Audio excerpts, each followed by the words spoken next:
பிதாவாகிய தேவனை கர்த்தராகிய இயேசு கிறிஸ்து நாமத்தினாலே ஸ்தோத்திரித்து, கடந்த நாட்களெல்லாம் தேவன் நம்மை கண்ணின் மணி போல பாதுகாத்து இந்த நாளிலும் நாம் சபையாய் கூடி வருவதற்கு தேவனுடைய இரக்கத்தையும் தயவு நாம் பெற்றிருக்கிறோம்.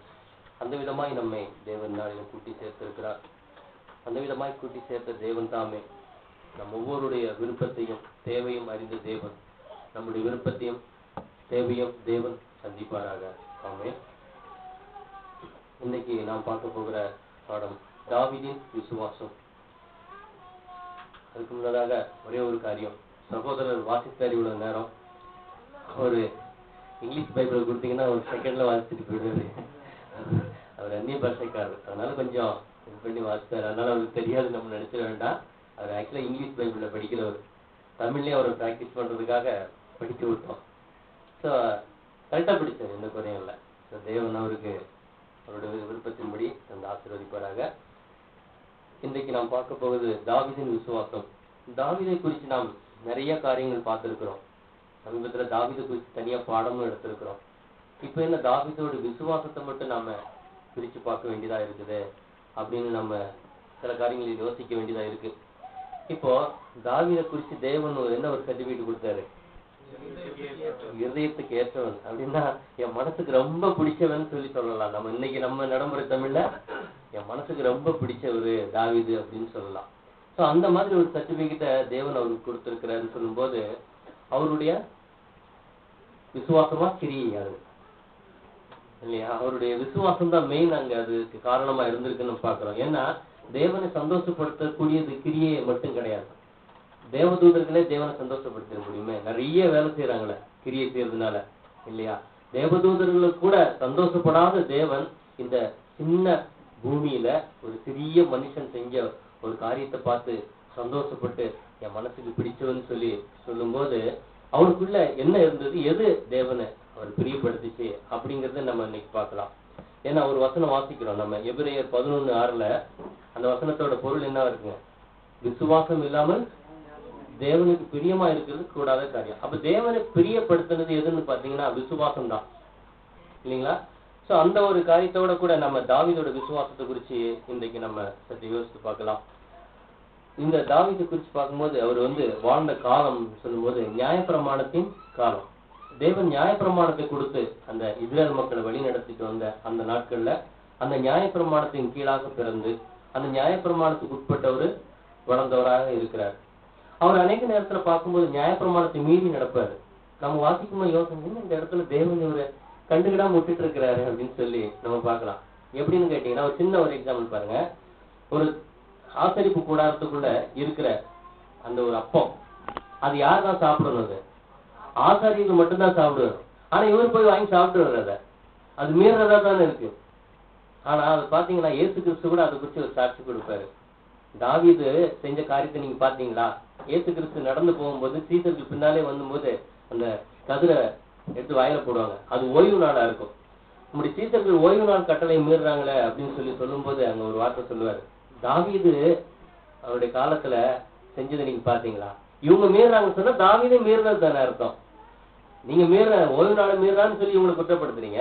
அப்ப தாவீது உங்கள் தகப்பன் தானே, அவரே மீறி இருக்கிறாரு இல்லையா? அதுக்குதான் சொல்றாரு, பலியே கிடையாது, இரக்கத்தை விரும்புறேன், அதோட பொருள் உங்களுக்கு தெரியலன்னு சொல்லி அங்க விட்டுறாரு.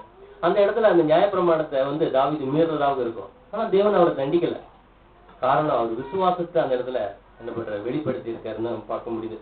அப்படி இருக்கும்போது தாவீது கிட்ட நிறைய விசுவாசம் இருந்துச்சு. சரி, இப்போ ஒரு மனுஷனுக்கு இப்போ நாம கூட நம்ம இடத்துல கூட விசுவாசம் கொடுக்கப்பட்டிருக்கு. எப்படி அந்த விசுவாசம் நமக்கு வருது? இப்ப தாவீதுக்கு அந்த விசுவாசம் எப்படி வந்திருக்கும் இல்லைங்களா? விசுவாசம் வர்றதுக்கான ஒரு வழி என்ன வாசிக்கலாம். ஒரு வசனம், ரோமர் 10:17 வசனம் வாசிக்கலாம். ஆதலால் விசுவாசம் கேள்வியினாலே வரும், கேள்வி தேவனுடைய வசனத்தினாலே வரும். பாருங்க, விசுவாசம் எப்படி வரும்? சரி, கேள்வி எப்படி வரும்? தேவனுடைய வசனத்தை கேள்விப்பட்டாதான் விசுவாசம் வரும். அதோட பொருள் அது அந்த பைபிள் அப்படி எழுதப்பட்டிருக்கு. தேவனுடைய வசனத்தை ஒருத்தர் கேட்கும் போதுதான் அவருக்கு விசுவாசமே வரும் இல்லைங்களா? அப்படி இருக்கும்போது இந்த ஒரு தாவீதுக்கு விசுவாசம் இருந்திருக்கு இல்லைங்களா? அவர் வந்து தேவன் அழைக்கிறதுக்கு முன்னாலேயே அவருடைய பிறப்பை பத்தி நம்ம கொஞ்சம் யோசிச்சு பார்க்கலாம். ஒரு வீட்டுல ஒரு தகப்பனுக்கு பிறந்த பிள்ளையிலேயே கடைசி பையன். மூத்த பிள்ளைங்கள்லாம் ராணுவத்துல வேலை செய்யறாங்க, பலசாலியா இருக்காங்க, அறிவாளியா இருக்கிறாங்க, திறமசாலியா இருக்கிறாங்க. ஆனா தாவீது பாத்தீங்கன்னா திறமசாலி கிடையாது, அறிவாளி கிடையாது, பலசாலியும் கிடையாது.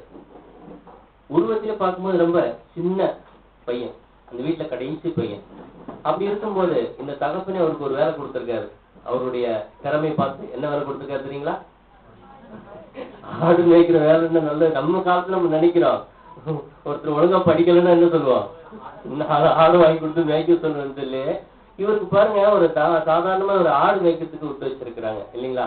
பிறப்பின்படி அவர் எப்படி இருக்காரு? ஒரு தகுதி இல்லாத ஒரு மனுஷனா அவர் இருக்காரு. ஆனா இவங்க எல்லாரும் காலையில எழுந்துச்சு பிராக்டிஸ் பண்ணுவாங்க, ஈட்டி எடுத்து மாட்டுவாங்க. அவங்க அண்ணங்கெல்லாம் சும்மா ஜம்முன்னு படை தளம்பி தான் நடந்து போவாங்க. இவர் ஆட்டை ஓட்டிக்கிட்டே போவார்.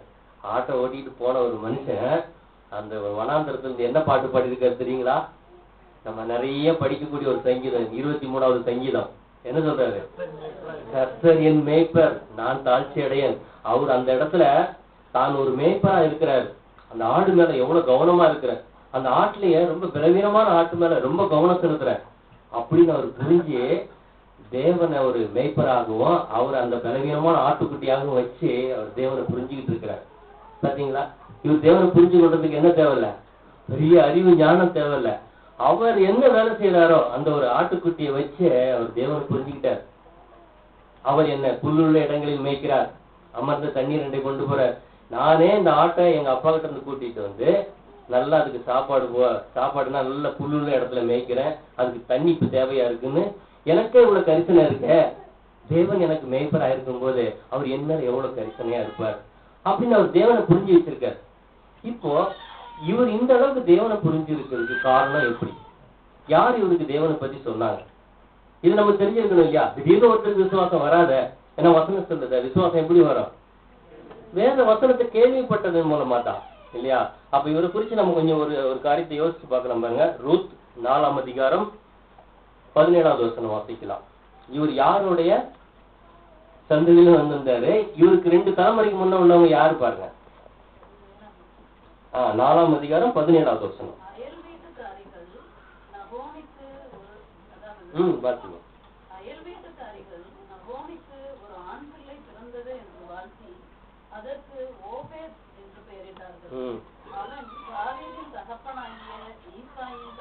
பாருங்க இவர் எங்க இருந்து வந்திருக்காரு? இவருடைய பாட்டி யாரு? ரூத். இந்த ரூத்தை பத்தி நம்ம கேள்விப்பட்டிருக்கோம் இல்லைங்களா? படிச்சிருக்கோம், பாடம் கேட்டிருக்கோம் இல்லைங்களா? இந்த ரூத் சாதாரணமான ஒரு பெண் கிடையாது. இவங்க இருந்தது இடம் பூரா பாத்தீங்கன்னா ஆப்போசிட்டான ஒரு இடம், தேவனை பத்தின அறிவே கிடைக்காத ஒரு இடம், தேவனுக்கு விரோதமா செயல்படுற ஒரு இடம். அது மத்தியில தேவனை குறிச்சு கேள்விப்பட்டு அங்க இருந்து எப்படியாவது இந்த சந்ததிக்குள்ள நம்ம போயிடுன்னு சொல்லி பிரயாசப்பட்டு உள்ள வந்தவங்க அவங்க. அந்த அளவுக்கு அவங்களுக்கு தேவன் என்ன பண்ணிருக்காங்க, யாரோ அவங்களுக்கு சொல்லி இருக்கிறாங்க. அவங்களுக்கு யார் சொல்லியிருப்பாங்க? கொஞ்சம் ரிவர்ஸ் பண்ணி போனவங்க யார் சொல்லியிருப்பாங்க? எரிகோ பட்டணத்துல இருந்தாங்களா ஒரு அம்மா, ராகாப், அவங்களுக்கு சொல்லியிருக்காங்க இல்லைங்களா? அப்பதான் பார்க்கும்போது என்ன பிரதர் இது என்னென்னமோ சொல்றீங்க நம்ம யோசிக்கலாம் இல்லைங்களா? தீமோத்தேயு இது என்ன சொல்றாரு? தீமோத்தேயுக்கு விசுவாசம் இருந்துச்சு. அந்த விசுவாசம் ஃபர்ஸ்ட் யார்கிட்ட இருந்துச்சா? அவங்க அம்மா கிட்ட இருந்துச்சா? அதுக்கு முன்னால யார்கிட்ட இருந்துச்சு? பாட்டி கிட்ட. பாட்டி வந்து அம்மாவுக்கு சொல்லியிருக்காங்க, அம்மா வந்து பிள்ளைக்கு சொல்லியிருக்காங்க. விசுவாசம் அப்படிதான் வந்திருக்குது இல்லைங்களா? அப்படி இருக்கும்போது இவரு எப்படி இந்த விசுவாசம் இவருக்கு வந்துச்சுன்னு சொல்லி நம்ம பார்க்கும்போது இந்த ரூத் இல்லையா, அந்த நாள்லாம் கொஞ்சம் எப்படி பார்த்தாலும் ஒரு 80-90 வயசு வரைக்கும் வாழ்வாங்க இல்லையா? பாட்டிக்கு அம்மா இவங்க. ஈசாயோடைய பாட்டி தான் இந்த ரூத். பாருங்க, அவருக்கு வந்து இந்த பையன் பிறந்திருக்கும் போது ரூத் இருந்திருப்பாங்களா இருக்க மாட்டாங்களா? வச்சிருந்துருக்காரு தேவன். ஏன்னா அவங்க கிட்ட இருக்க விசுவாசம் யார்கிட்ட கொடுக்கணும்? அடுத்த ஆளுக்கு போகணுமே இல்லைங்களா? அவர் வச்சிருந்து இந்த பையன் வளரும் போது கடைசி பையனை அந்த ஒரு மடியில தான் என்ன பண்ணிருப்பாங்க, வளர்ந்துருப்பாங்க. இல்லாட்டி வசனம் எப்படி வரும்? தாவீது அவருக்கு ஈசாய் அவருக்கு சொல்லியிருக்கலாம். ஈசாய்க்கு யார் சொல்லியிருக்க முடியும்? அப்படின்னாலும் கூட ரூத்து தானே சொல்லியிருக்க முடியும் இல்லையா? அவ்வளவு ஒரு விசுவாசம் உள்ள இந்த ரூத்து தாவீதுக்கு என்ன பண்ணிருக்காங்க, தேவனை பத்தி சொல்லி இருக்கிறாங்க. அவங்க எந்த அளவுக்கு தேவனை புரிஞ்சிருக்காங்கன்னு சொல்லி நம்ம ரூத்து படிக்கும் போது தெரிஞ்சிடும் இல்லையா? அப்போ அந்த மாதிரி தேவனை புரிஞ்சுக்கிட்டு அவங்க தாவீதுக்கு டீச் பண்ணியிருக்காங்க. அப்படியே படிச்சுட்டு வாங்க. அதுல 18வது வசனத்திலிருந்து. பேரேசுடைய சந்ததியின் வரலாறு. பேரேஸ் எஸ்ரோனை பெற்றான். எஸ்ரோன் ராமை பெற்றான். ராம் அம்மினதாபை பெற்றான். அம்மினதாப் நதசோனை பெற்றான். நதசோன் சல்மோனை பெற்றான். சல்மோன் போவாசை பெற்றான். போவாஸ் ஓபேத்தை பெற்றான். ஓபேத் ஈசாயை பெற்றான். ஈசாய் தாவீதை பெற்றான். இங்கே இருக்குது இந்த நகசோன்றவர் யாரு? அம்மினதாப் நகசோன். இவங்க எல்லாம் இந்த ராகாப்பு வீட்டு இருந்து வந்தவங்க அவங்க இல்லையா? ராகாப்புடைய பிள்ளைங்க. அப்போ இந்த ஒரு விசுவாசம் இவங்க மூலமா தான் தாவீதுக்கு என்ன பண்ணிருக்குன்னா வந்திருக்கு. அதனாலதான் இவர் ரொம்ப எளிமையா இருந்தாலும் கூட பாட்டிக்கிட்ட நல்லா தேவனை பத்தி புரிஞ்சுக்கிட்டு ஆடு மேய்க்கிற இடத்துல போய் தேவனை யோசிச்சுட்டு நல்ல தேவனை புரிஞ்சுக்கிட்டாரு. அவர் புரிஞ்சுக்கிட்டு இவருக்கு விசுவாசம் வளர்ந்துருச்சு. சரி, ஒரு ஆடு மேய்க்கிற இடத்துல ஒரு இந்த மனுஷன் இந்த பையன் இருக்கிறாரு. ஆனா தேவனுடைய கண்ணு எங்கதான் இருந்திருக்கு? அவர் மேலேயே நோக்கமா இருந்துகிட்டே இருக்கு. ஏன்னா தேவன் யாரதான் சூஸ் பண்ணி எடுக்கணும். நெக்ஸ்ட் அங்க இவரை எடுக்கும் போதே, சவுல் எடுக்கும் போதே தேவனுக்கு தெரியும் நெக்ஸ்ட் யார் வரணும், அங்க தாவீது தான் வரணும். ஏன்னா சவுல் எதுக்கு ஒரு அடையாளமா இருக்காருங்க? ஆதாமுக்கு ஒரு அடையாளமா இருக்காரு. இவர் 2வது ஆதாமுக்கு அடையாளமாக கொண்டு வரதுக்காக அவர் தேவன் சூஸ் பண்ணிட்டாரு. ஆனா கடைசி பையனா பிறக்க வச்சிருக்காரு. அவருக்கு விசுவாசத்தை கொடுக்கப்பட்டிருக்கு. அவங்க எத்தனை பேர் இருந்தாங்க? 7 பிள்ளைங்க இருந்தாங்க. ஏன் அவங்களுக்கு விசுவாசம் இல்லை? இந்த பாட்டி ஓர வஞ்சனையா அந்த 6 பிள்ளைங்களை தள்ளிட்டு இவருக்கு மட்டும் சொல்லியிருப்பாங்களா? எல்லாருக்கும் தான் பேசியிருப்பாங்க. ஆனா அவங்க யோசனை எப்படி இருக்கு? அரசாங்கத்து வேலைக்கு போனோம், காலையில இருந்து ட்ரைனிங் போனோம், இந்த மாதிரி யோசனைகள் அந்த வார்த்தையை கேட்டுட்டு என்ன பண்ணல. இன்னைக்கு இந்த வசனம் எல்லாருக்குமே யாரு கொடுக்கப்படுது? எல்லாருக்கும் தான் கொடுக்கப்படுது. இந்த அழைப்பு பொதுவா கொடுக்கப்படுது. ஆனா எல்லாரும் எந்த யோசனையில இருக்கு? வழி அறுக்க விழுது இல்லையா? அடுத்தது கற்பாறையில விழுது.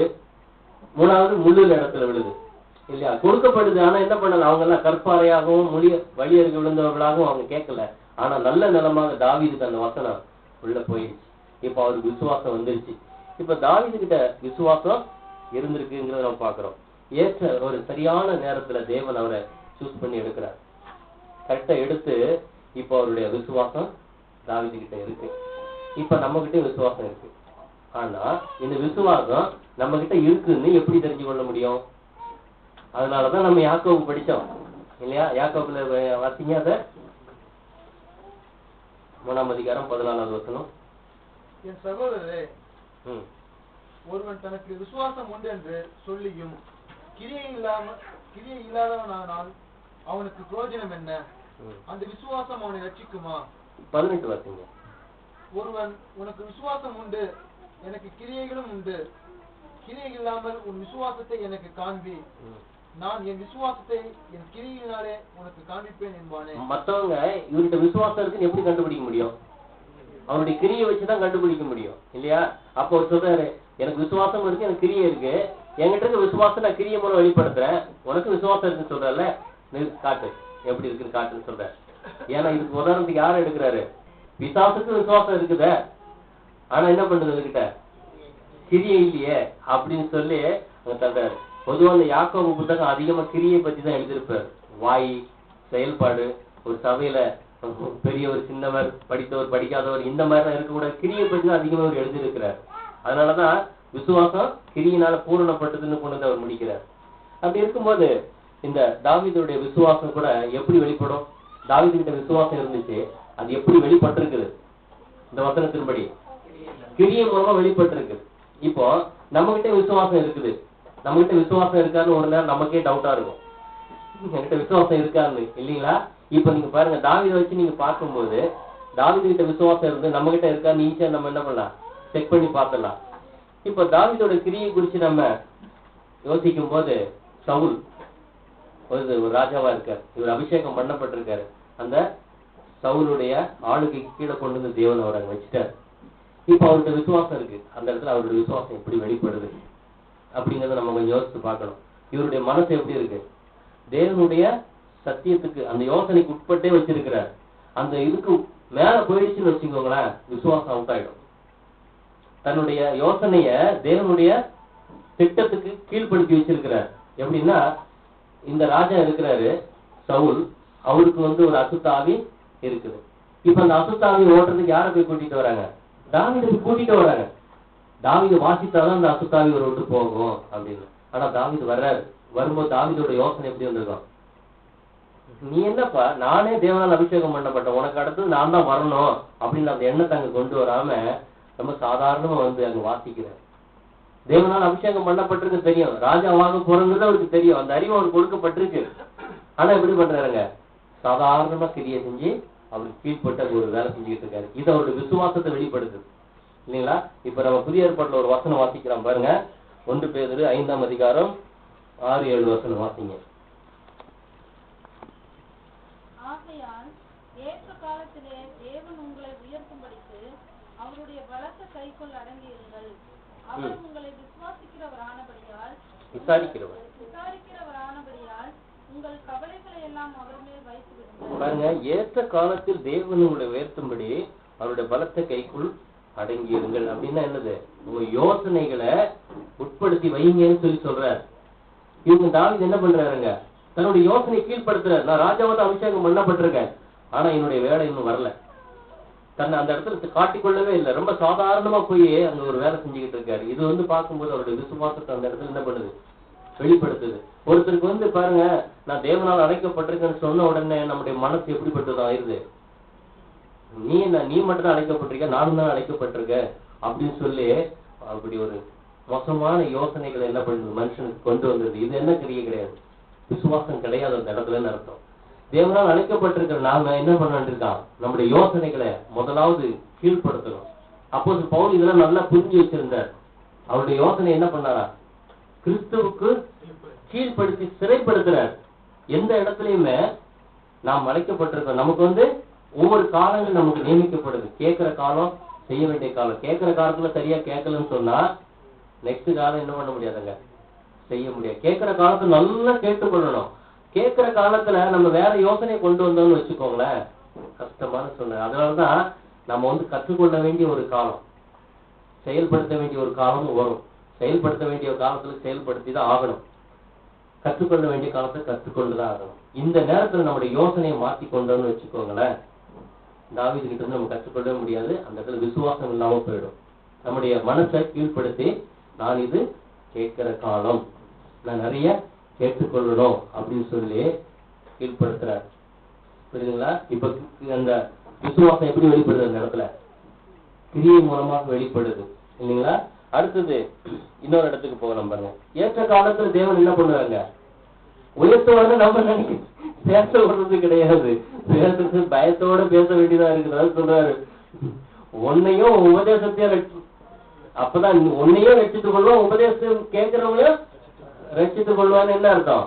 தப்பா பேசிட்டா நமக்கும் போயிடும், கேட்கிறவங்களுக்கு எடுத்து போட்டுட்டு எல்லாரும் இல்லாத ஒரு நிலைமைக்கு போயிடும். அப்ப எவ்வளவு ஜாக்கிரதையா பேச வேண்டியதா இருக்குதுங்கிறத நமக்கு புரியும். அப்போ நிறைய கற்றுக்கொள்ள வேண்டியதா இருக்கு. இயேசு கிறிஸ்து கூட பாத்தீங்கன்னா 30 வருடங்கள் எங்க உட்கார்ந்து இருந்தாரு? யூதருடைய ஆலயத்துல தான் உட்கார்ந்து கேட்டுக்கிட்டு இருந்தாரு. பேசுனது யாரு? வேதபாரகர் பேசுறதெல்லாம் உட்கார்ந்து கேட்டுக்கிட்டே இருந்தார். கேட்டு நல்லா ஸ்டோர் பண்ணிட்டாரு. ஆனா ஒரு காலம் வந்த உடனே எழுந்துச்சு அவர் பேச வச்சார். வேதபாரகத்துல வாயை அடைச்சு உட்கார்ந்துட்டாரு. ஐயோ, படிக்காத மனுஷன் எப்படி பேசினார்? எங்க இருந்து வந்துச்சு இவருக்கு? புரியுதுங்களா? வாரம் வாரம் கரெக்டா ஆலயத்துல உட்கார்ந்து அது எல்லாத்தையும் ஸ்டோர் பண்ணிட்டாரு அவரு. அவங்க பேசும்போது, ஏசாயா பத்தி பேசும்போது என்ன பத்தி எழுதப்பட்டது புரிஞ்சுக்கிட்டார். அதனாலதான் ஃபர்ஸ்ட் பேச ஆரம்பிக்கும் போது இந்த வசனம் நிறைவேறிட்டு அவர் சொல்ல முடியுது அந்த இடத்துல. அப்போ ஒரு காலம் வரைக்கும் பார்க்கும்போது அந்த ஒரு மனசை சிறைப்படுத்தி கீழ்பட்டு இருக்க வேண்டிய ஒரு காலம் நமக்கு கொடுக்கப்படும். இது பழைய ஏற்பாட்டுல இன்னும் நிறைய காரியங்கள் அந்த மாதிரி நிறைய பேருடைய வாழ்க்கையில நிறைவேறி இருக்குது. அடுத்தது ஒரு காரியத்தை குறித்து பார்த்தோம். அடுத்தது இந்த சவுல் ராஜாவா இருக்கும்போது சவுலுடைய பையன் யோனத்தான். யோனத்தான் வந்து பார்க்கும்போது சவுலுக்கு அடுத்து யாருன்னா ராஜாவாகணும்? யோனத்தான் தான் ராஜாவாகணும் இல்லையா? முறைப்படி நம்ம பார்க்கணும், கிரியைப்படி பார்க்கும்போது.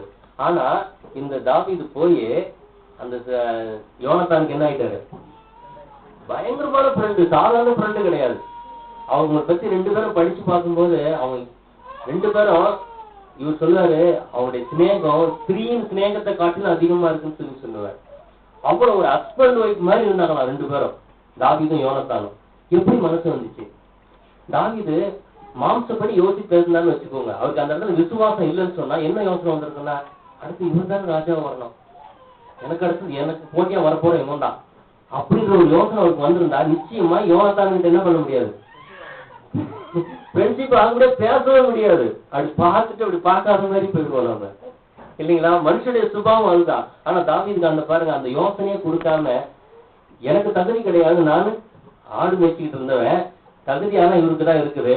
ஆனா தேவன் எதுக்காக என்ன சூஸ் பண்ணி இருக்காரு, அவர் ராஜா வாக்குற வரைக்கும் எனக்கு அந்த யோசனையே வேணான்னு சொல்லி அந்த யோசனையை கொடுக்கவே இல்லை. இந்த இடத்துல என்ன வந்திருக்கும் அவருக்கு சொல்லுங்க? மனுஷனோட யோசனைப்படி என்ன வரணும் அவருக்கு? பொறாம வரணும் இல்லையா? காயினுக்கு அந்த இடத்துல என்ன வந்துருச்சு, என்னுடைய இடத்துக்கு நான் யாரும் விட்டு கொடுக்க மாட்டேன்னு சொல்ற எண்ணம் தானே அது. தாவீதுக்கு என்ன வந்திருக்கணும் அந்த இடத்துல? ஏன் சாணம் இதை நான் விட்டு கொடுக்க மாட்டேன்னு சொல்லி பொறாம வந்திருக்கணும் அந்த இடத்துல. ஆனா அந்த இடத்துல தாவீதுக்கு என்ன வந்திருக்கு? பொறாமையே கிடையாது. அப்ப இன்னொன்னு அதுக்கு அவர்கிட்ட என்ன இருந்திருக்கு? அந்த நல்ல இன்னொன்னு மேன்மையான ஒண்ணு அவர்கிட்ட இருந்திருக்கு. அது என்னன்னு பாத்தீங்கன்னா 1 கொரிந்தியர் புத்தகம் 13ஆம் அதிகாரம் 4வது வசனம் வாசிங்க. அது அவர்கிட்ட இருந்திருக்கு. எனக்கு உண்டான 13 தான் சாமி. அன்பு நீடிய சாந்தமும் தயவும் உள்ளது. அன்புக்கு பொறாமை அதுதான் பொறாம அவர்கிட்ட இல்லாத காரணம் என்ன இருந்துச்சு? இன்னொன்னு அன்பு வந்துருச்சு அந்த இடத்துல இல்லையா? அவருக்கு தேவன் மேல அன்பு கூற ஆரம்பிச்சுட்டாரு, பொறாமையே வரல. இதுதான் அந்த இடத்துல விசுவாசத்தின் கிரியை அங்க வெளிப்படுது. தாவீது கிட்ட எவ்வளவு விசுவாசம் இருந்துச்சுன்னு பாத்தீங்கன்னா, கொஞ்சம் கூட குறையா இருந்திருந்தா யோனத்தான் நேசித்திருக்க முடியாது. இன்னைக்கு பாருங்க, ஒரே சபைக்குள்ள 2 போதகர் இருந்துகிட்டு ஒருத்தர் அவரை போய் பேசுறது, இவரு ஒருத்தர் இன்னொரு பத்தி பேசுறது இல்லைங்களா? பிரதர் கல்யாணத்துல கூட உட்காந்து சாப்பிடும் போது கூட பேசுறாங்க. அந்த மாதிரி பாருங்க, ஒரே இடத்துல இருக்கிறாங்க, ஒருத்தர் உட்காந்து ஒருத்தர் பின்னால பேசுறது. ஏன்னா அடுத்து நான் தான் வந்தோம், அடுத்த எலெக்ஷன் வரது கூட தன் பக்கத்துல நிறைய பேர் சேர்த்துன்னு சொல்லி என்ன பண்றாங்க? யோசனை, மனுஷ யோசனைகள்.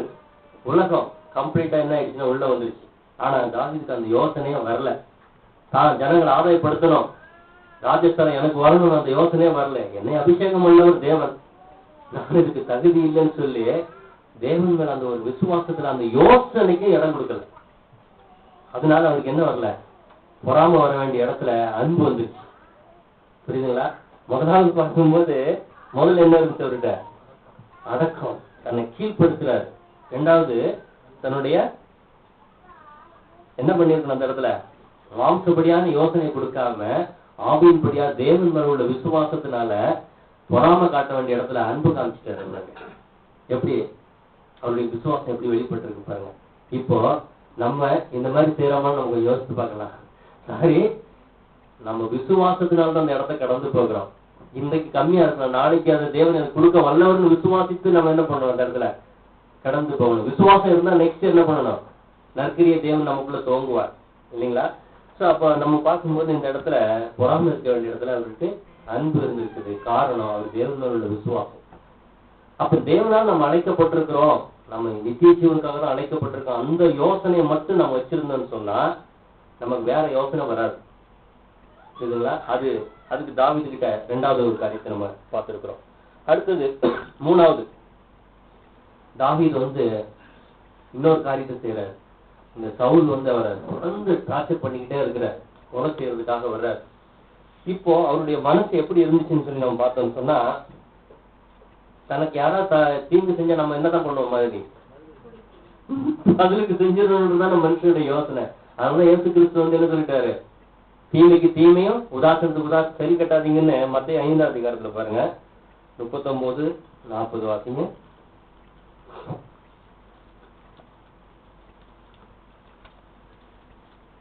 நான் உங்களுக்கு சொல்கிறேன், தீமையோடு எதிர்த்து நிற்க வேண்டாம். எதுக்கு நின்னாரா தாவீது? ஒருவன் உன்னை வலது கன்னத்தில் அறிந்தால் அவனுக்கு மறு கன்னத்தை திருப்பிக் கொடு. உன்னோடு வழக்காடி உன் வஸ்திரத்தை எடுத்துக்கொள்ள வேண்டும் என்று இருக்கிறவனுக்கு உன் அங்கேயும் விட்டுவிடு. ஒருவன் உன்னை 1 மைல் தூரம் வர பலவந்தம் பண்ணினால் அவனோடு 2 மைல் தூரம் போ. பாத்தீங்களா? அவருடைய அந்த யோசனை ஆகப்பட்டது என்ன பண்ணிருக்குன்னா, அவரை எடுத்து அடிக்கணும்னு தோணவே இல்லை. அவர் ஒரே ஒரு யோசனையை மட்டும் அந்த இடத்துல வச்சு சவுலை பார்க்கும் போதுல அந்த யோசனை தான் அங்க வச்சிருக்கிறார். எந்த யோசனை தெரியுங்களா? தேவனால் அபிஷேகம் பண்ணப்பட்ட மனுஷன். அவரை மனுஷனாக பார்க்கல, அவருக்கு பின்னால தேவன் இருக்கிறாருன்னு தான் அவர் பார்த்திருக்கிறார். ஆக இந்த ஒரு யோசனை நமக்கு இருக்குமானால் நம்ம இந்த இடத்துல என்ன பண்ணலாம்? ஜெயிச்சு கடந்து போயிடலாம். எந்த ஒரு சகோதரருக்கு பின்னால யார் இருக்கிறது? தேவன் இருக்கிறாரு. இங்க உட்கார்ந்துருக்கு எல்லாருக்கும் பின்னால சகோதரிக்கு மட்டும் கிடையாது, நம்ம பார்த்துக்கோங்க, சகோதரர் மட்டும் கிடையாது, கிறிஸ்துவோடைய அழைப்புல ஆண் என்றும் பெண் என்றும் கிடையாதுன்னு சொல்லப்பட்டிருக்கு. அப்போ ஒருத்தருக்கு பின்பக்கத்துல யார் இருக்கிறாருன்னா தேவன் இருக்காரு. நம்ம ஒருத்தர் குற்றப்படுத்தி ஒருத்தர் குறைஞ்சு அடிக்க போனோம்னு சொன்னா யாருக்கு அடிக்கும் அந்த வார்த்தை? தேவன் அடிக்கும். அந்த ஒரு யோசனையை மட்டும்தான் அவர் வச்சிருந்திருக்காரு இந்த இடத்துல. அதனாலதான் சவுல் அங்க அடிக்கணும், சவுல தீங்கு செய்யணும்ன்ற எண்ணம் அவருக்கு வரல. பாருங்க, உபாகமத்துல 32ஆம் அதிகாரம் 35வது வசனம் வாசிங்க. தேவன் இந்த மாதிரி இருந்தா அவரு ஒரு காரியம் செய்யறாரு பாருங்க. உபாகமம் 32ஆம் அதிகாரம் 35வது வசனம். பழி வாங்குவதும் பதில் அளிப்பதும் எனக்கு உரியது. ஏற்ற காலத்தில் அவர்களுடைய கால் தள்ளாடும். அவர்களுடைய ஆபத்து நாள் சமீபமாய் இருக்கிறது. அவர்களுக்கு நேரிடும் காரியங்கள் தீவிரித்து வரும். பாருங்க, இது நடந்துச்சா நடக்கலையா? இது தேவன் மேல, இந்த வார்த்தை மேல அவருக்கு அவ்வளவு விசுவாசம் இருந்திருக்கு. பழி வாங்குறதும் பதில் அளிக்கிறதும் எனக்குரியது. ஏற்ற காலத்தில் அவருடைய கால் அவர்களுக்கு தள்ளாடும். இந்த வசனத்தை அவர் விசுவாசிருக்காரு. அந்த மனுஷன் எனக்கு எத்தனை தீங்கு செஞ்சாலும் சரி, ஆனா தேவன் சொல்லியிருக்காரு ஏற்ற காலத்துல அவருடைய கால் தள்ளாடும். தள்ளாடிச்சா இல்லையா சவுலுடைய கால்? தேவனால் முற்றிலும் புறக்கணிக்கப்பட்டார் இல்லைங்களா? அப்போ தீங்கு செய்கிற ஒரு மனுஷனுக்கு பதில் செய்யக்கூடியது தேவனா தான் இருக்கணும். பழி வாங்குற குணம் நமக்கு என்ன இருக்கக்கூடாதா? இருக்கக்கூடாது. அதனாலதான் வேதம் சொல்லியிருக்கு, ஆபத்து நாள் சமீபித்திருக்குது, அவளுக்கு நேரிடும் காரியங்கள் தீவிரித்து வரும். ஏன்னா மனுஷன் எதை விதைக்கிறானோ அதையே அறுப்பான். தீமையை ஒரு மனுஷன் விதைக்கிறான்னு சொன்னா அந்த ஒரு மனுஷனுக்கு முன் அவன் எவ்வளவு நாளைக்கு இருப்பான்னா பச்சையான மரத்தை போல இருப்பான். ஆனா கொஞ்ச நாள்ல பட்டு இல்லாம போயிடுவான். அப்படின்றதுக்கு நமக்கு சவுலை வச்சு நம்ம புரிஞ்சு கொள்ளலாம். அப்போ இந்த இடத்துல தாவீதுக்கு எந்த விசுவாசம் இருந்திருக்கு? இந்த ஒரு வார்த்தை மேல அவருக்கு விசுவாசம் இருந்திருக்கு. பதில் அளிக்கிறது அவருடைய. தேவன் தெரிந்து கொண்ட மனுஷன் இடத்துல குற்றம் இருக்குது, அந்த குற்றத்தை தீர்க்கக்கூடியவர் அவர். அவரே அவருக்கு பதில் செய்வார். நான் செய்யக்கூடாதுன்ற அந்த ஒரு யோசனையை முன் வச்சிருக்க. இது எல்லாமே பாத்தீங்கன்னா விசுவாசத்துல நம்முடைய யோசனைகளை சிறைப்படுத்துறது தான் தாவீதுகிட்ட நம்ம கற்றுக்கொள்றோம். இப்போ நம்ம ஒரு காரியம் நம்ம தாவீதுகிட்ட இருந்து இதெல்லாம் கற்றுக்கொள்றோம் இல்லைங்களா? இப்ப பாருங்க, ஒரு பிள்ளை, நம்ம வீட்டுல பிள்ளை இருக்குது, அந்த பிள்ளைய கொஞ்சம் விட்டுட்டோம்னு வச்சுக்கோங்களேன், ஒரு 4 நாள் கழிச்சு கூப்பிட்டு பேசும்போது ஒரு திடீர்னு ஒரு வார்த்தை பேசுவோம். யார்கிட்ட கத்துக்கிட்டேன் இந்த வார்த்தைய? கேட்கிறோமா இல்லையா?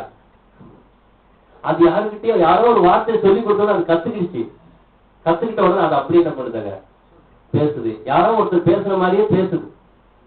நான் ஒரு சகோதரர் வீட்டுக்கு போயிருக்கும் போது அவங்க பொண்ணு சின்ன பிள்ளை பேசுது. ஐயோ, யாருக்கிட்டே கத்துக்கிடுச்சேன்னு சொல்லி சகோதரர் சொல்றாரு. புரியுதுங்களா? அப்போ தாவீதுகிட்ட நம்ம என்ன கற்றுக்கொள்றோம்? நம்ம குழந்தைய போல கற்றுக்கொள்ள வேண்டியவங்க. கிறிஸ்துவோடைய விசுவாசம், அந்த தன்மை எல்லாமே இவங்க கிட்டே இருக்குது.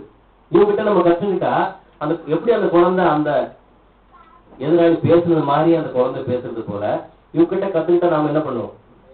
அது செயல்படுத்துறவங்களா நம்ம மாறிடுவோம் இல்லைங்களா? இந்த யோசனை நமக்கு எப்போதும் என்ன பண்ணும்? தேவன் நினைப்பூட்டுவார். அதுக்குதான் நாம இப்ப தாவீத அவருடைய விசுவாசத்தை குறிச்சு நம்ம பார்த்துட்டு வரோம். இப்ப பாருங்க, ரோமர் 12ஆம் அதிகாரம் 19ஆம் வசனத்துல அப்போஸ்தலர் எடுத்து எழுதுறாரு பாருங்க இதே வார்த்தை. பிரியமானவர்களே, பழி வாங்குதல் எனக்குரியது, நானே பதில் செய்வேன் என்று கர்த்தர் சொல்கிறார் என்று எழுதியிருக்கிறபடியால் நீங்கள் பழி வாங்காமல் கோபாக்கினைக்கு இடம் கொடுங்கள். பாத்தீங்களா எவ்வளவு தெளிவா புதிய ஏற்பாட்டுல கொண்டு எழுதிருக்காரு பாருங்க. அதே வார்த்தைய எப்படி தாவீது விசுவாசித்து அந்த வார்த்தைக்கு தன்னை கீழ்படுத்தினாரோ அதே மாதிரி நீங்க சொல்றாரு. தீமைக்கு தீமை நீங்க செய்யாதீங்க, பழி வாங்குதல் எனக்குரியது. தேவன் பதில் செய்யட்டும், நீங்க எதுக்காக அழைக்கப்பட்டீங்களோ அந்த ஒரு யோசனைக்கு நீங்க உங்களை உட்படுத்திடுங்க அப்படின்னு சொல்றாரு. அப்போ நாம இந்த மாதிரி இருக்கிறோமா அப்படின்னு பார்த்தா நம்ம கிட்ட என்ன இருக்கு? விசுவாசம் இருக்கு. ஆக்சுவலா பார்க்கும்போது இதெல்லாம் கிரியை நமக்குள்ள உருவாக்கும். ஆனா விசுவாசிக்கணும் ஃபர்ஸ்ட் இல்லைங்களா? இப்ப நமக்கு சத்தியத்தை சொல்றாரு தேவன், அது நம்ம விசுவாசிக்கும் போது கிரியை தானே நடக்க ஆரம்பிக்கும். சரி, 3 காரியம் பார்த்தோம். அடுத்தது இன்னொரு இடத்துல பாருங்க, இந்த சவுல் தாவீதுக்கு தன் மகளை கொடுக்குறேன்னு சொல்லி ப்ராமிஸ் பண்ணிடுவார். நீ எப்படி இந்த ஒரு பெலிஸ்தரை அடிச்சுட்டு வந்துட்டீங்கன்னா, பெலிஸ்தரை நீ சண்டை போட்டு ஜெயிச்சிட்டீங்கன்னா என்னுடைய மகளை உனக்கு தர சொல்லி ப்ராமிஸ் பண்ணிடுவார். ஆனா சொல்லிட்டு என்ன பண்ணிடுவாரு? கொடுக்க மாட்டாரு. வேற ஆளு கல்யாணம் பண்ணி வச்சுருவாரு. ஆசை ஆசையா போவாரு, நமக்கு பெண்ணை கட்டி அங்க பார்த்தா வேற ஆளு கட்டி கொடுத்துருவாரு. இந்த நேரத்தில் தாவீதுக்கு என்ன வந்திருக்கணும்? கோபம் வந்திருக்கணும். என்ன நீ ஒரு மனுஷன் வாக்கு சொல்லிட்டு இப்படி மாறிட்டிய அப்படி சொல்லி கோபம் தானே அவருக்கு வந்திருக்கணும். ஆனா அவர் என்ன பண்ணிட்டார் அந்த இடத்துல பாத்தீங்கன்னா, சகித்து கொண்டார்.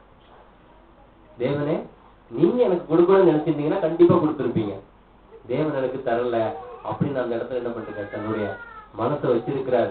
இது நம்ம வாழ்க்கையில் எப்படி வரும்னு பாத்தீங்கன்னா, 1 கொரிந்தியர் 6ஆம் அதிகாரம் 7வது வசனம் வாசிங்க.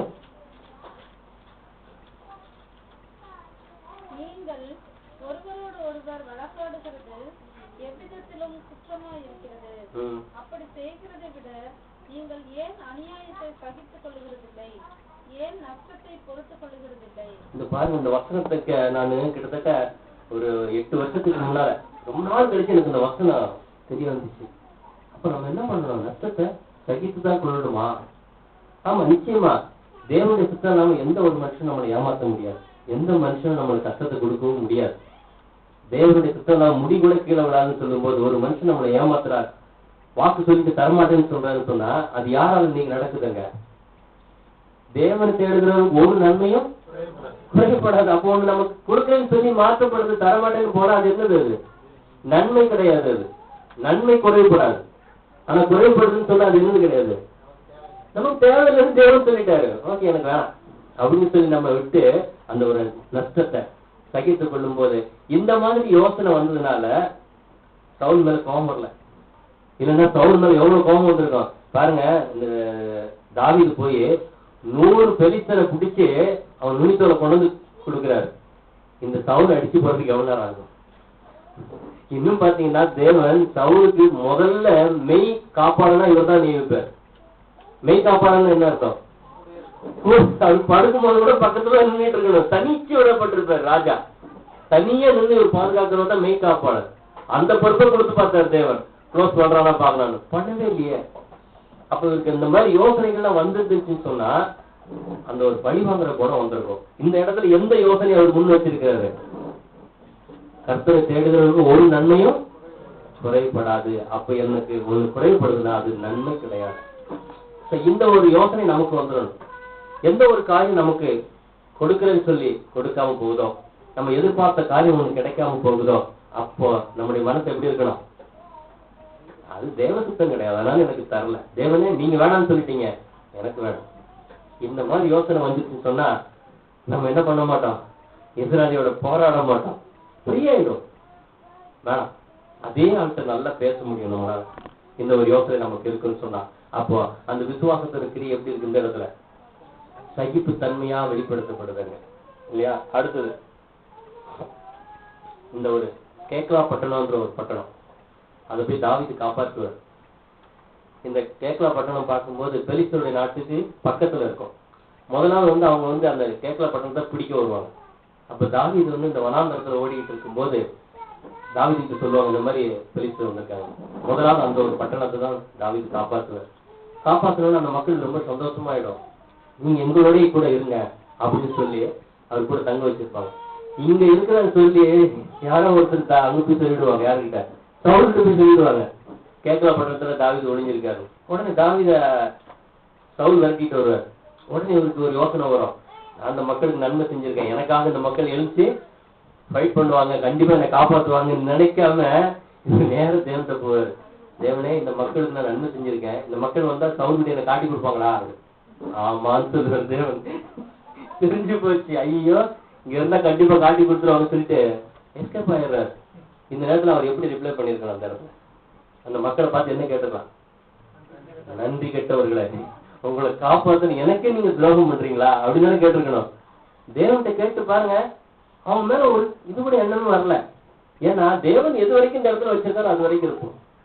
எப்ப வேணாம்னு சொல்றாரு அப்ப நம்ம இந்த இடத்த விட்டு போயிடலாம் அப்படிங்கிற ஒரு யோசனை அவர் அந்த இடத்துல வச்சிருக்காரு. நமக்கு பாருங்க, புதிய ஏற்பாட்டுல ஒரு வசனம் 1 பேதுரு 2ஆம் அதிகாரம் 20-21 வாசிங்க. நீங்கள் குற்றம் செய்து அடிக்கப்படும் போது பொறுமையோடு சகித்தால் அதனால் என்ன கீர்த்தி உண்டு? நீங்கள் நன்மை செய்து பாடுபடும் போது பொறுமையோடு சகித்தால் அதுவே தேவனுக்கு முன்பாக பிரீதியாய் இருக்கும். பாருங்க, அந்த ஒரு நன்மை செஞ்சாரு அந்த பட்டணத்துக்கு, ஆனா இவர் என்னதான் அனுபவிச்சாரு? தீமை அனுபவிச்சிருக்கிறாரு. அப்ப அந்த இடத்துல என்ன பண்ணுமா அவரு? சந்தோஷப்படணும். தேவனே நான் நல்லது செஞ்சேன், எனக்கு தீமை வருது அப்படின்னு சொல்லும் போது அவர் சந்தோஷமா அந்த இடத்தை எடுத்துக்கொண்டு இருக்கிறார். எப்படி அதை சந்தோஷமா எடுத்துக்கொண்டு இருக்கிறார்? அந்த இடத்துல அவர் இந்த இடத்துல எதை குறிச்சு பார்த்து அந்த மக்கள் மேல கோவம் வரல. தேவ சித்தத்தை தெரிஞ்சுக்கிட்டாருங்க. தேவத்தை விசாரிக்கும் போது சொல்றாரு, காட்டி கொடுப்பாங்க போயிடுங்க. அப்போ இந்த மனுஷர்கள் யாரு? ஆதாமுடைய மக்கள் தானே. வாக்கு மீறுவாங்களா மீற மாட்டாங்களா? கண்டிப்பா மீறுவாங்க. நம்ம வாழ்க்கையில எந்த ஒரு மனுஷத்துல கூட பாருங்க, நன்மை செஞ்சுட்டு அவங்க கிட்ட நன்மை எதிர்பார்க்க கூடாது. ஏன்னா அவங்க எல்லாம் யாரு? ஆதாமுடைய மக்கள். கண்டிப்பா நீங்க நன்மை செஞ்சீங்கன்னு சொன்னா பதிலுக்கு உங்களுக்கு நன்மை செய்ய மாட்டாங்க. இந்த யோசனையை வச்சுட்டு நீங்க செஞ்சு பாருங்க. யாருக்காவது நீங்க ஒரு ஆள் வந்து உங்ககிட்ட ஒரு 200 ரூபாய் கேட்கறாங்கன்னு வச்சுக்கோங்க, என்ன யோசனையோடு நீங்க கொடுக்கணும்? கொடுத்தா நீங்க நல்லா இருக்கலாம். தரமாட்டாங்கன்னு சொல்லி கொடுத்து பாருங்க, ஃப்ரீயா இருப்பீங்க. கண்டிப்பா நாளைக்கு சாயங்காலம் இந்த காசை நான் கொடுத்துறேன்னு சொல்லும் போது நீங்க நம்புனீங்கன்னு சொன்னா என்னதான் நடக்குங்க? கண்டிப்பா அவர் நம்புற மாதிரி செய்ய மாட்டாங்க அவங்க. புரியுதுங்களா? அவங்க ஏன்னா அவங்க ஆதாமுடைய மக்கள் இல்லையா? இந்த ஒரு யோசனை தான் அந்த இடத்துல அவருடைய விசுவாசத்தை அந்த இடத்துல காப்பாத்தி இருக்குது. அந்த இடத்துல நாம கூட நம்ம இந்த உலகத்து வாழ்க்கையை தான் கடந்து போய்கிட்டு இருக்கோம். எந்த ஒரு மனுஷத்துல நம்மளுடைய எதிர்பார்ப்புகள் எப்படி இருக்குன்னு சொன்னா அவங்க ஆதாமுடைய ஜெனரேஷன், ஆதாமுடைய மக்கள். அவங்க மீறுகிறவங்க, உடன்படிக்கை மீறுறவங்க, எதை வேணாலும் செய்ய துணிகரை கொண்டு இருக்கிறாங்க அப்படிங்கிற அந்த யோசனையோட கூட எதிர்பார்ப்பு மக்கள்கிட்ட இருக்கக்கூடாது. அதுதான் தாவீது செஞ்சிருக்காரு. அவங்ககிட்ட எதிர்பார்ப்பு இல்ல. எதிர்பார்த்திருந்தானா கண்டிப்பா யுத்தம் பண்ணியிருப்பார். புரியுதுங்களா? அப்போ மனுஷிட்ட நமக்கு என்ன இருக்கக்கூடாது? எதிர்பார்ப்பு இருக்கக்கூடாது அப்படிங்கறத நம்ம இந்த சூழ்நிலை மூலமாக தெரிஞ்சுக்கிறோம். அடுத்தது இன்னொரு இடத்துல தாவீதோட விசுவாசம் எப்படி வெளிப்படுதுன்னு பார்க்கும்போது இந்த நாபால் அப்படிங்கிற ஒரு மனுஷனை குறித்து நம்ம பார்க்கிறோம். படிச்சிருப்பீங்க நீங்க.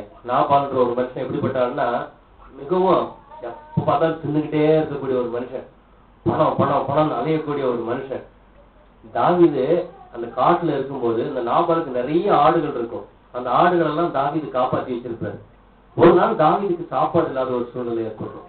அப்போ என்ன பண்ணுவாரு கேட்டா, ஆள் அனுப்பி சாப்பாடு கொஞ்சம் வாங்கிட்டு வா அப்படின்னு சொல்லி அனுப்புவாரு.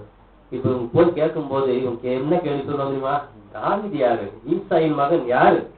நான் அவனுக்கு எதுக்கு கொடுக்கணும் அப்படின்னு சொல்லுவார் ஒரு வார்த்தை. சொன்ன உடனே அதே வார்த்தையை தாவீது சொல்லிடுவாங்க. இந்த மாதிரி சொல்லிட்டாங்க, கிளம்பு எல்லாரும், அவன் வீட்டுல ஒரு நாயை கூட மிச்சம் வைக்க கூடாது, எல்லாத்தையும் க்ளோஸ் பண்ணிடலாம் சொல்லிட்டு தாவீது அங்கிருந்து 7 குதிரையில வந்துட்டு இருப்பாரு. ஆனா இந்த நாபாலுக்கு ஒரு மனைவி இருக்கும், அபிகாயில். ரொம்ப கோல்டு மாதிரி அவங்க என்ன பண்றாங்கன்னு வந்து கேட்டா, இந்த மாதிரி தாவீது மக்கள் வந்தாங்க, உங்க வீட்டுக்காரர் இந்த மாதிரி சொல்லிட்டாங்கன்னு சொல்லி பணிவிடைக்காரன்னு சொல்லுவாங்க. உடனே அவங்க என்ன பண்ணுவாங்க, சாப்பாடு எடுத்து கட கட கட கடன் இருக்கிறதெல்லாம் பொருள் அள்ளி வச்சு எடுத்துட்டு வேகமா முன்னால வருவாங்க. இவங்க வந்துட்டு இருப்பாங்க. இதுல தாவீது வரும்போது நேரம் 2 பேரும் சந்திப்பாங்க. அப்போ இவரு மூர்க்கமா வருவார் அவனை க்ளோஸ் பண்ணணும். ஏன்னா நல்லது செஞ்சிருக்க அவருக்கு, எந்த மாதிரி வார்த்தையை சொல்றான்னு சொல்லிட்டு கோபமா வருவாரு. அப்போ அந்த ஒரு ஸ்திரீ வந்து சொல்லுவாங்க, நீ நாளைக்கு ராஜாவா இருக்க போற, நீ அவனை கொன்னுட்டு எதுக்கு இந்த பழி சுமக்க போற? நீ அவன் நாபாருன்னு சொன்னா அவன் பேருக்கு ஏற்ற மாதிரி தான் அவன் இருக்கிறான். உங்களுக்கு தேவையான நான் கொடுக்குறேன்னு சொல்லி கொடுக்கும்போது அந்த அட்வைஸ் கேட்கிறாரு பாருங்க. தன்னுடைய கோபத்துல வந்து ஒரு ஸ்திரீயோடைய அட்வைஸ் கேட்கிறாரு. தப்பா நினைச்சுக்காதீங்க, பார்க்கும்போது அந்த இடத்துல கேட்க முடியாது. ஏன்னா அவர் மூர்க்கமா வரும்போது ஒரு பெண் வந்து அங்க அட்வைஸ் சொல்லுவாங்க, வேலையை பார்த்துட்டு போ, முதல்ல என் வேலையை முடிச்சுட்டு வரதான் போகிறாங்க. அப்போ அவர் அந்த வார்த்தை கேட்கிறாரு. கேட்கும்போதுனா இது என்ன குணமா இருக்கு? அந்த இடத்துல அவருடைய விசுவாசம் எப்படி வெளிப்படுதுன்னு பாத்தீங்கன்னா, அவருடைய ஒரு நல்ல குணம் என்ன இருக்கு? யார் சொன்னாலும் நல்ல அட்வைஸையும் கேட்டுக்கொள்ளக்கூடிய ஒரு குணம் இருக்கு அவர்கிட்ட. அதுதான் அந்த இடத்துல அவருடைய விசுவாசத்தை காப்பாற்றி இருக்கு. அவருடைய விசுவாசம் அந்த இடத்துல அப்படிதான் வெளிப்பட்டு இருக்குது. இப்ப பார்க்கும்போது யாக்கோபுல கூட நம்ம அந்த வசனம் வாசிக்கலாம். 1:19 வாசிங்க. ஆகையால் என் பிரியமான சகோதரரே, யாவரும் கேட்கிறதற்கு தீவிரமாயும் பேசுகிறதற்கு பொறுமையாயும் கோபிக்கிறதற்கு தாமதமாயும் இருக்க கடவுள். கேட்கறதுக்கு தீவிரமா இருங்க அப்படின்னா தேவனுடைய வசனம் யார் சொன்னா கேட்கிற மாதிரி இருக்கும். நம்முடைய எதிர்பார்ப்புகள் முத நம்ம சத்தியத்துக்குள்ள வரும்போது யார் சொன்னா கேட்கிற மாதிரி இருக்கும். நல்ல டை கட்டி ஷூ போட்டு சும்மா அப்படியே ஸ்டைலா வந்து நின்றுட்டு பேசும்போது கண்டிப்பா நல்லா பேசுவாருன்னா அப்படிதான் நம்ம நினைப்போம் இல்லையா? அவர் டேலண்ட் உள்ள ஆளு. ஆனா அங்க என்ன வருது பாத்தீங்கன்னா ஒண்ணுமே இருக்காது அங்க. ஆனா போய் பாத்தீங்கன்னா ஒண்ணுக்கு உதவாத ஒரு மனுஷன் இருந்து தேவனுடைய வார்த்தை வரும். இது பாருங்க, ஒரு எக்ஸாம்பிள் பாருங்க. யூத மக்கள் இந்த மாதிரிதான் எதிர்பார்த்தாங்க. மெஸ்ஸியா வர்றாரு சொன்னா ராஜாவா நல்ல ட்ரெஸ் போட்டு வந்து அவரு டீச் பண்ணுவார், நம்ம கேட்போம்னு நினைச்சிட்டு இருந்தாங்க. சாதாரண தச்சன் மகனா வர்றாரு, ஏற்றுக்கொள்ள முடியல. எங்க இருந்து வருது அது? இவங்களுக்கு ரொம்ப கீழான இடத்துல இருந்து அட்வைஸ் வருது, அதை ஏற்றுக்கொள்ள மனசு இல்ல. பாருங்க, இவங்களுக்கு இந்த யூத மக்களுக்கு ஒரு பெரிய ஆள் அட்வைஸ் கொடுக்கல, ஒரு சின்ன பையன் குருடனா இருந்து குணமாக்கப்பட்டவன் அவங்களுக்கு அட்வைஸ் கொடுக்கிறார். யோவான் 9ஆம் அதிகாரத்துல வாசிக்கலாம், 34வது வசனம். அவர்கள் அவனுக்கு பிரதியுத்தரமாக, முழுவதும் பாவத்தில் பிறந்த நீ எங்களுக்கு போதிக்கிறாயோ என்று சொல்லி அவனை புறம்பே தள்ளிவிட்டார்கள். இவனுடைய வார்த்தையை மட்டும் இவங்க கேட்டிருந்தாங்கன்னு வச்சுக்கோங்க, என்ன நடந்திருக்காங்க? கண்டிப்பா இயேசு கிறிஸ்து தேவகுமார்னு கண்டுபிடிச்சிருக்க முடியும். இவனுடைய வார்த்தை அவங்களால கண்டுபிடிக்க முடியல. எப்படின்னா பாருங்க, 29ல இருந்து வாசிங்க. மோசேயுடனே தேவன் பேசினார் என்று அறிவோம், இவன் எங்கே இருந்து வந்தவன் என்று அறியோம் என்றார்கள். பாத்தீங்களா, மோசே கூட தேவன் பேசினார். நாங்க மோசையோட சீசர், மோசே கூட தேவன் பேசினாரு எங்களுக்கு தெரியும், ஆனா இவன் எங்க இருந்து வந்தான்னு எங்களுக்கு தெரியாதுன்னு சொல்றாரு. ஆனா அந்த குருடன் என்ன சொல்றாரு பாருங்க. அதற்கு அந்த மனுஷன், அவர் என் கண்களை திறந்திருந்தும் அவர் எங்கே இருந்து வந்தவர் என்று நீங்கள் அறியாதிருக்கிறது ஆச்சரியமான காரியம். எவ்வளவு பெரிய வார்த்தை தெரியுங்களா இது? பிறவி குருடனுடைய கண்ணை ஒருத்தர் திறந்திருக்கிறாரு அப்படின்னு சொல்லும் போது இவர் எங்க இருந்து வந்தாருன்னு தெரியலன்னு சொல்றீங்களே, ரொம்ப ஆச்சரியமா இருக்குங்க எனக்கு அப்படின்னு சொல்றாரு. பிறவி குருடனோட கண்ணை திறக்கணும், அது தேவனால தான் கூடும். அப்ப இவர் தேவன்கிட்ட இருந்து அனுப்பப்பட்டு வந்திருக்கிறாருன்றதை இவன் புரிஞ்சுக்கிட்டா. ஆனா மோசையும் சீசரா இருந்தவங்கள புரிஞ்சு கொள்ள முடியல. காரணம் இவங்க கிட்ட இருந்த ஒரு மனசு என்னது? தனக்கு யாராவது அட்வைஸ் கொடுக்க சொன்னா தனக்கு ஈக்குவலா இருந்து கொடுத்தாதான் ஏற்றுக்கொள்றது. தனக்கு கீழே இருக்கவங்க அட்வைஸ் கொடுத்தா ஏற்றுக்கொள்றது கிடையாது. அடுத்த வருஷம் வாசிங்க. பாவிகளுக்கு தேவன் செவி கொடுக்கிறதில்லை என்று அறிந்திருக்கிறோம். ஒருவன் தேவ பக்தி உள்ளவனாயிருந்து அவருக்கு சுத்தமானதை செய்தால் அவனுக்கு செவி கொடுப்பார். இப்போ இந்த ஒரு மனுஷனுக்கு தேவன் செவி கொடுத்திருக்கிறாரு அப்படிங்கறத நீங்க புரிஞ்சுக்கோங்க. ஏன்னா இவர் யாரு கிடையாது? பாவி கிடையாது. பாவிக்கு தேவன் செவி கொடுக்கறது கிடையாது. இவருக்கு தேவன் செவி கொடுக்கிறாருன்னா இவர் யாரு கிடையாது? பாவி கிடையாது. இவர் தேவகுமார்னு அவங்க டீச் பண்றான். ஆனா அவங்களால ஏற்றுக்கொள்ளல. அடுத்த வசனம். பிறவி குருடனுடைய கண்களை ஒருவன் திறந்தான் என்று உலகம் உண்டானது முதல் கேள்விப்பட்டதில்லையே. பாருங்க, உங்க பைபிள் வச்சிருக்கீங்களே, அந்த பைபிள்ல பிறவி குருடன் எவனா குணமா இருக்கான்னு கேள்விப்பட்டிருக்கீங்களா அப்படின்னு கேள்வி கேட்கிறான். பிறவி குருடனுடைய கண் குணமாக்கப்படணும், அது தேவனால் தான் கூடும். பாதியில போயிடுச்சுன்னு சொன்னா என்ன பண்ணலாம்? எதையாவது மருந்து கிருந்த போட்டு கிளீன் பண்ணலாம். அந்த மாதிரி மெடிசன் எல்லாம் வச்சிருக்காரு தேவன். ஒரு பச்சையில இருக்கும், அந்த பச்சையில போட்டா சரியாயிடும். ஆனா பிறப்புலயே ஒரு கண்ணு கிடையாதுன்னா அதை எப்படி குணமாக்க முடியும்? இல்லையா? அவனுக்கு செய்ய முடியாது. அடுத்த வசனம். அவர் தேவனிடத்திலிருந்து வராதிருந்தால் ஒன்றும் செய்ய மாட்டாரே என்றார். பார்த்தீங்களா? தான் அவருக்கு தேவன்கிட்ட இருந்தா அவர் வந்திருக்காருன்னு இவன் அவங்க டீச் பண்ணும்போது முழுவதும் பாவத்துல பிறந்த நீ எங்களுக்கு சொல்றியா? எப்படிப்பட்ட வார்த்தை பார்த்தீங்களா? அட்வைஸ் எங்க இருந்து வருது? இவங்க எதிர்பார்த்தாங்க ஆசாரியனுடைய வாயிலிருந்து வர வேண்டிய வார்த்தை சாதாரண பிறவி குருடனுடைய வாயிலிருந்து வருது. இவங்களுடைய ரட்சிப்பை இழந்து போறதுக்கு காரணமே இதுதான். இந்த மனசு தனக்கு ஈக்குவலா இருக்கிறவங்க சொல்லணும், அப்படி சொன்னாதான் ஏற்றுக்கொள்வேன்னு சொல்லி நினைச்சதுனாலதான் அவங்க தள்ளப்பட்டாங்க. ஆனா தாவீதுடைய மனசு எப்படி இருந்துச்சு? சாதாரண ஒரு சின்ன குழந்தை சொன்னாலும் கூட அது தேவ அட்வைஸ் அந்த ஏற்றுக்கொள்ளக்கூடிய ஒரு குணம் அவருக்கு இருந்துச்சு. அதனாலதான் அது இருந்தது. காரணம் என்ன? விசுவாசம், ஃபுல் விசுவாசம். அது இதுதான் விசுவாசத்தோட கிரியை. புரியுதுங்களா? யார் சொன்னாலும் தேவ வார்த்தையா இருந்தாலும் கேட்டுக்கொள்றேன் அப்படின்னு சொன்னா அது விசுவாசம். புரியுதுங்களா? இப்ப நம்ம பார்த்து இது எல்லாமே நீங்க ரிப்பீட் பண்ணி பாருங்க, இது எல்லாமே விசுவாசம் தான். அது அடுத்தது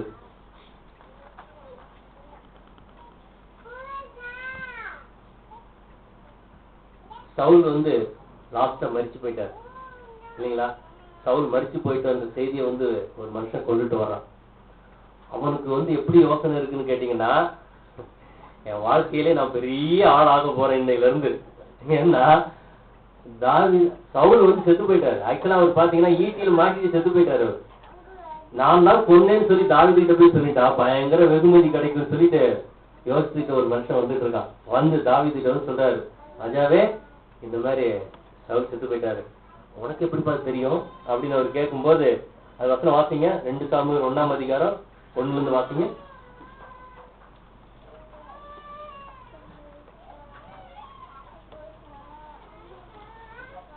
சவுல் மரித்த பின்பு தாவீது அமலேக்கியரை முறியடித்து சிக்லாகு ஊருக்கு திரும்பி வந்து 2 நாள் அங்கே இருந்த பிற்பாடு 3ஆம் நாளிலே ஒரு மனுஷன் சவுலின் பாளையத்திலிருந்து புறப்பட்டு தன் வஸ்திரங்களை கிழித்துக் கொண்டு தன் தலையின் மேல் புழுதியை போட்டுக்கொண்டு தாவீதினிடத்தில் வந்து தரையிலே விழுந்து வணங்கினான். தாவீது அவனை பார்த்து, நீ எங்கே இருந்து வந்தாய் என்று கேட்டதற்கு அவன், இஸ்ரவேலின் பாளையத்திலிருந்து தப்பி வந்தேன் என்றான். தாவீது அவனை பார்த்து, நடந்த செய்தி என்ன சொல் என்று கேட்டதற்கு அவன், ஜனங்கள் யுத்தத்தை விட்டு முறிந்தோடி போனார்கள், ஜனங்களில் அநேகம் பேர் விழுந்து மடிந்து போனார்கள், சவுலும் அவர் குமாரனாகிய யோனத்தானும் அடைந்தார்கள் என்றான். சவுலும் அவர் குமாரனாகிய யோனத்தானும் அழிந்து போனது உனக்கு எப்படி தெரியும் என்று, உனக்கு எப்படிப்பா தெரியும் அப்படின்னு ஒரு கேள்வி கேட்கும்போது சொல்றாரு, நான் தான் அந்த மாதிரி அவரு உயிருக்கு ரொம்ப போராடிக்கிட்டு இருந்தாரு, கத்தி எடுத்து குத்தி அவர் க்ளோஸ் பண்ணிட்டு வந்தேன் அப்படின்னு சொல்லி சொல்றாரு. நீ யாருன்னு கேட்கிறாரு. நான் அமலேக்கியனா இருந்துகிட்டு எப்படி ஒரு தேவ மனுஷனை நீ கொண்டு போட்ட. ஆனா இவர் எதிர்பார்த்தது என்னது? வெகுமதி கிடைக்கும். ஆனா இவர் என்ன கொடுக்கிறாரு? தாவீது அதான் சொன்ன, ஆவிக்குரியவன் எல்லாவற்றையும் நிதானிக்கிறான், ஆவிக்குரியவன் ஒருவரும் நிதானிக்க முடியாது. இந்த இடத்துல மனுஷப்படி அவர் நிதானிக்க முடியல அவனால. மனுஷப்படி பார்க்கும்போது நமக்கு எதிராளி கொண்டு போட்டு வந்து சொன்னா வெகுமதி தானே கொடுத்துருக்கணும். ஆனா இங்க பாத்தீங்க, ஒரு ஆவிக்குரிய மனுஷன் எப்படி, நான் இத்தனை வருஷமா அந்த மனுஷன் மேல கை போடல, நீ எப்படி கை போட்டன்னு சொல்லி, ஓ ரத்தப்படிக்கு நீதான் காரணம்னு சொல்லி அவனே க்ளோஸ் பண்ணிடுறாரு அந்த இடத்துல. இது எதுக்கு ஒரு அடையாளமா இருக்குது நம்ம பார்க்கும்போது, உன்னுடைய எதிராளி விழுந்து போகும்போது நீ என்ன பண்ணக்கூடாதா? சந்தோஷப்படாதுன்னு சொல்றாரு பாருங்க. நீதிமொழிகள் 24ஆம் அதிகாரம் 17ஆவது வசனம்.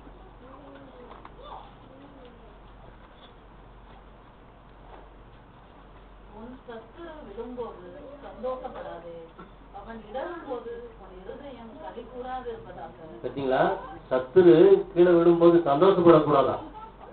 பாத்தீங்கன்னா ஒரு பெரிய தேவ மனுஷன், நான் பார்த்த ஒரு மனுஷன் சொன்னாரு, தெரியுமா அவருக்கு இந்த மாதிரி ஆகி போச்சுன்னு அவர் மனசு பூரிப்பா சொல்லிச்சு. ஐயோ இந்த மனுஷன் என்ன இப்படிப்பட்ட ஒரு யோசனை இந்த மனுஷனுக்கு எப்படி வந்துச்சு? தன் எதிராளி விழும்போது சிரிக்காதுன்னு சொல்லியிருக்காரு, அவங்கள நகைப்போட சந்தோஷ பூரிப்போட சொல்றியே. அந்த மனுஷன் எதிராளி கூட கிடையாது. பாருங்க எப்படிப்பட்ட யோசனை. ஒரு எதிராளி கீழே விழும்போது நீ சந்தோஷப்படாத அப்படின்னு சொல்லி சொல்ற. அவன் இடரும் போது இருதையும் சந்தோஷப்படக்கூடாது, களி கூடக்கூடாது அப்படின்னு சொல்லிருக்காரு. தாவீதுக்கு அந்த இடத்துல என்ன ஆச்சு? எதிராளி மடிச்சு போயிட்டாரு, சந்தோஷம் வந்துச்சா? பாத்தீங்களா, வரல. காரணம் என்னது? தேவன் மேல உள்ள ஒரு விசுவாசம். இப்ப நமக்கு கூட பாருங்க, நமக்கு யாராவது எதிர்ப்பா இருக்கிறாங்கன்னு சொன்னா அவங்க தோல்வி அடையும் போது நமக்கு ரொம்ப சந்தோஷம் வந்துடும் இல்லையா? நமக்கு முன்னால இருக்க ஒரு வேலை ஸ்தலத்துல கூட நீங்க பாத்தீங்கன்னா, நமக்கு எதிர்ப்பா பண்ணிக்கிட்டே இருக்க ஆள் திடீர்னு அவரை வேலையை விட்டு தூக்கிட்டாங்கன்னு வச்சுக்கோங்க, தொலைஞ்சா என்னையோட அப்படின்னு நம்ம நினைச்சிடுவோம் இல்லைங்களா? ஆனா பாவம், அந்த மனுஷனுக்கு இந்த பூமியில வாழணும், அந்த மனுஷனுக்கு சாப்பாடு தேவை இல்லைங்களா? அந்த மனுஷனுக்கு தகப்பன் யாரு? தேவன் தான். தற்காலிகமா வேற ஒருத்தன் வழி நடத்திட்டு போறான், ஆனா உண்மையா அந்த மனுஷனுக்குள்ள இருக்கிற சுவாசம் யாருடையது? தேவனுடையது. அந்த மனுஷன் விழுந்து போயிட்டான்னு சொல்லி ரொம்ப சந்தோஷம். ஆனா நம்முடைய யோசனை எப்படியா இருக்கணும்? அந்த இடத்துல தேவன் தான் இந்த மனுஷனை வச்சிருக்கிறாரு இல்லையா? அந்த மனுஷனுடைய வீழ்ச்சியை நான் விரும்பல, நான் கடந்து போறதுக்கு இவன் தடையா இருக்கக்கூடாதுன்னு சொல்லி அப்படி ஜெபம் பண்ணலாம். தேவனே நான் கடந்து போறதுக்கு உதவி செய்யுங்க, இந்த மனுஷனை கண்ணில் இறக்கம் கிடைக்க பண்ணுங்கன்னு சொன்னீங்கன்னா நிச்சயமா ஒரு செகண்ட்ல கிடைக்கும். அது பழைய ஏற்பாட்டை நம்ம அநேக பேரை பார்த்திருக்கிறோம். ஒரே ஒரு வார்த்தை தான் ஜெபம் பண்ணுவாங்க. நெகேமியா பண்ணுவாரு, நான் அங்க போகணும் தேவனே உங்களுடைய தேசத்துக்கு, இந்த மனுஷன் கண்ணில் தயவு கிடைக்க பண்ணுங்க, ஒரே ஒரு பிரேயர் பண்ணிட்டு வாயை திறப்பாரு, போதுடுவார் அந்த மனுஷன். சண்டே சர்ச்சைக்கே விட மாட்டேங்கிறாரு ஓனர் அப்படின்னு சொல்லுவாங்க. வாங்க பிரதர், நெகேமியா கிட்ட கத்துக்கோங்க. அத நெகேமியா கிட்ட நீங்க அந்த விசுவாசத்தை கத்துக்கிட்டீங்கன்னு சொன்னா பயப்பட வேண்டிய வேலையே கிடையாது. அவன் நேரம் கொண்டு அப்ளிகேஷன் அங்க கொடுத்துடணும். நான் சர்ச்சைக்கு போக விரும்புறேன் தேவனே, இந்த மனுஷன் தடையா நிற்கிறாரு, இந்த மனுஷன் கடல இறக்கம் கிடைக்க பண்ணுங்க அப்படின்னு நீங்க ஜெபம் பண்ணி பாருங்க, அது கிடைக்கும். தூக்குங்க அப்படின்னு அப்படி யோசனை எப்படி வரும்? தூக்குங்க இவரை அப்படின்னு தான் நம்ம யோசனை வரும். ஆக்சுவலா அந்த ஒரு யோசனை நம்ம என்ன பண்ணக்கூடாதுங்க, வைக்க கூடாது. ஏன்னு கேட்டா நமக்கு மேல வச்சிருக்கிறது தேவன் தான். அந்த மனுஷன் நம்ம வாழ்க்கையில குறுக்கிடுறதுக்கு காரணம் யாரு? தேவன். அந்த மனுஷனுக்கு பின்னால இருந்து நம்மளை டெஸ்ட் பண்ணி பார்ப்பாரு, நம்ம யோசனை எப்படி இருக்குதுன்னு பார்ப்பாரு. அப்பதான் பார்க்கும்போது ஒரு வசனம் வாசிக்கலாம் பாருங்க. ரோமர் 12ஆம் அதிகாரம் 20வது வசனம். அன்றியும் உன் சத்துரு பசியாய் இருந்தால் அவனுக்கு போஜனம் கொடு, அவன் தாகமாய் இருந்தால் அவனுக்கு பானம் கொடு, நீ இப்படி செய்வதனால் அக்கினி தழலை அவன் தலையின் மேல் குடிப்பாய். என்ன செய்யணும் பாருங்க, ஒரு சத்துரு பசியா இருந்தா சாப்பாடு கொடுத்துட்டு போட்டுருக்கு. ஆனா அவன் சத்துரு சொல்லி பட்னியை போட்டுறாத. சாப்பாடு கொடுத்தா என்ன அர்த்தம்? கோபம் அவன் மேல போயிடும், தேவனுடைய கோபம் அவன் மேல போயிடும். சாப்பாடு கொடுக்காம நம்ம கோபப்பட்டோம்னு வச்சுக்கோங்க, தேவ கோபம் எங்க திரும்பிடும்? நம்ம பக்கம் திரும்பிடும். அதனாலதான் சொல்றாரு, நீங்க அவனுக்கு நீங்க சாப்பாடு கொடுத்துட்டீங்கன்னா தேவ கோபம் அவன் மேல அவனே நெருப்பு வாரி தலையில கொட்டிக்கிறான்ப்பா அப்படின்னு சொல்லி அங்க சொல்றாரு. நீ இப்படி செய்தனால் அக்கினி தலையில அவன் தலையின் மேல் குவிப்பார். அப்ப சத்துரு விழுகும் போது சிரிக்க கூடாது. நமக்கு எதிராளி தோல்வி அடையும் போது சந்தோஷப்படக்கூடாது. ஒரு தேவ மனுஷனுக்கு அடையாளம் அதுதான். நாம் யாரை எதிரியா நினைக்கிறோமோ அந்த மனுஷனோட வீழ்ச்சியில நம்ம சந்தோஷம், ஐயோ தேவனே அந்த மனுஷனை ஆசீர்வதிங்கன்னு சொல்லக்கூடிய அளவுக்கு நமக்கு இருக்குன்னு சொன்னா அதுதான் விசுவாசம். புரியுதுங்களா? நம்ம விழணும்னு நினைக்கிறது அது விசுவாச குறைச்சல் தான் சொல்ல முடியும். நம்ம அந்த இடத்துல நமக்கு என்ன தேவை இருக்கு? இப்போ தாவீதோட விசுவாசத்தை எடுத்து நம்ம என்ன பண்ணலாம், அந்த இடத்துல வச்சுக்கொள்ளலாம். இது எல்லாத்தையும் நீங்க எடுத்து ஆட் பண்ணி கொள்ளலாம். பழைய ஏற்பாட்டுல நமக்கு கிடைச்சது யார்கிட்டப்பா கத்துக்கிட்டே? தாவீது கிட்ட கத்துக்கிட்டேங்க நானு அப்படின்னு சொல்லி நம்ம என்ன பண்ணலாம், அந்த விசுவாசத்தை எடுத்து வச்சு கொள்ளலாம். அடுத்தது பார்க்கும் இன்னொரு வசனம் வாசிக்கலாம் பாருங்க. அதுலயே எபிரேயர்ல 10:30.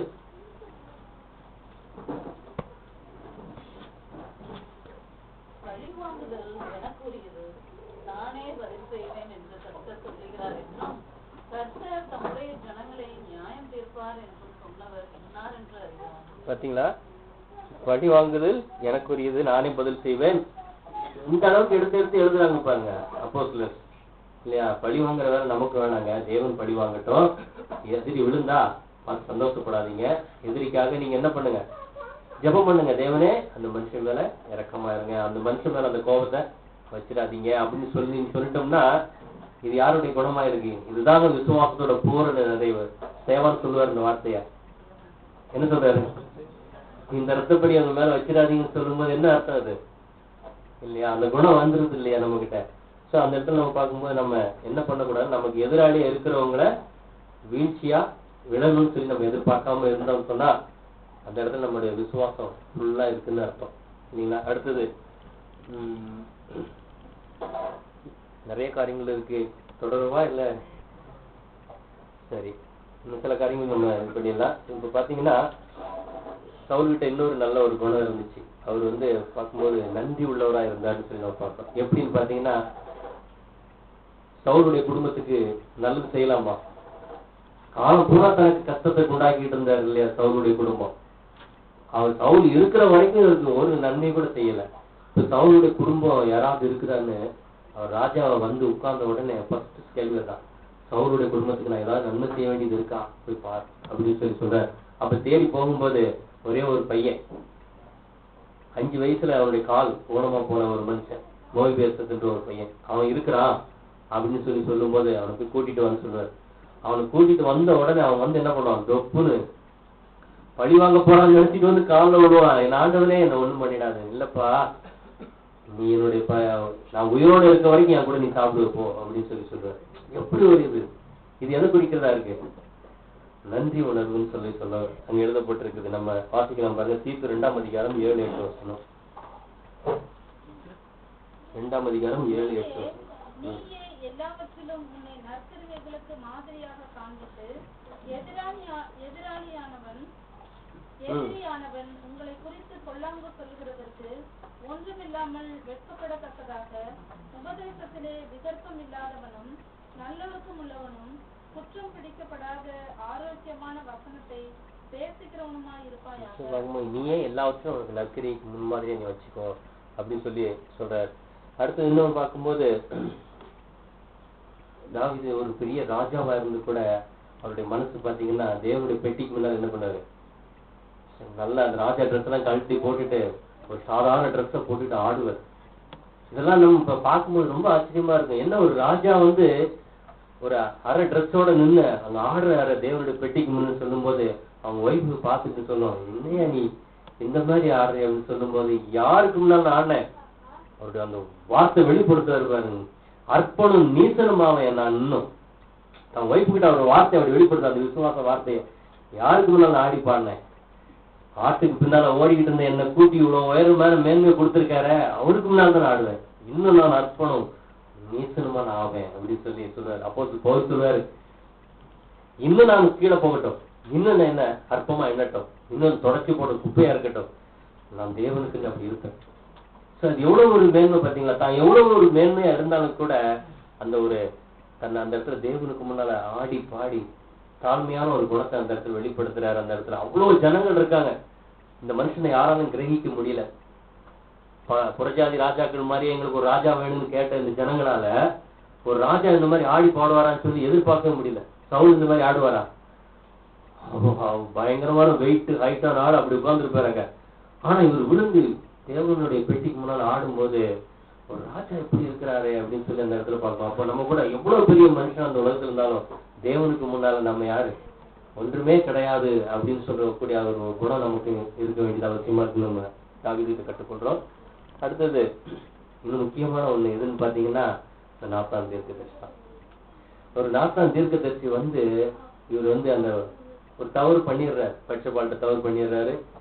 பட்சபால்ட்ட தவறு பண்ணது கூட தேவன் அங்க ரொம்ப ஸ்பீடா சொல்றாரு. அந்த உரியா கொலை செய்யப்பட்டதான் தேவன் வேகமா அவங்க வெளிப்படுத்துவார்.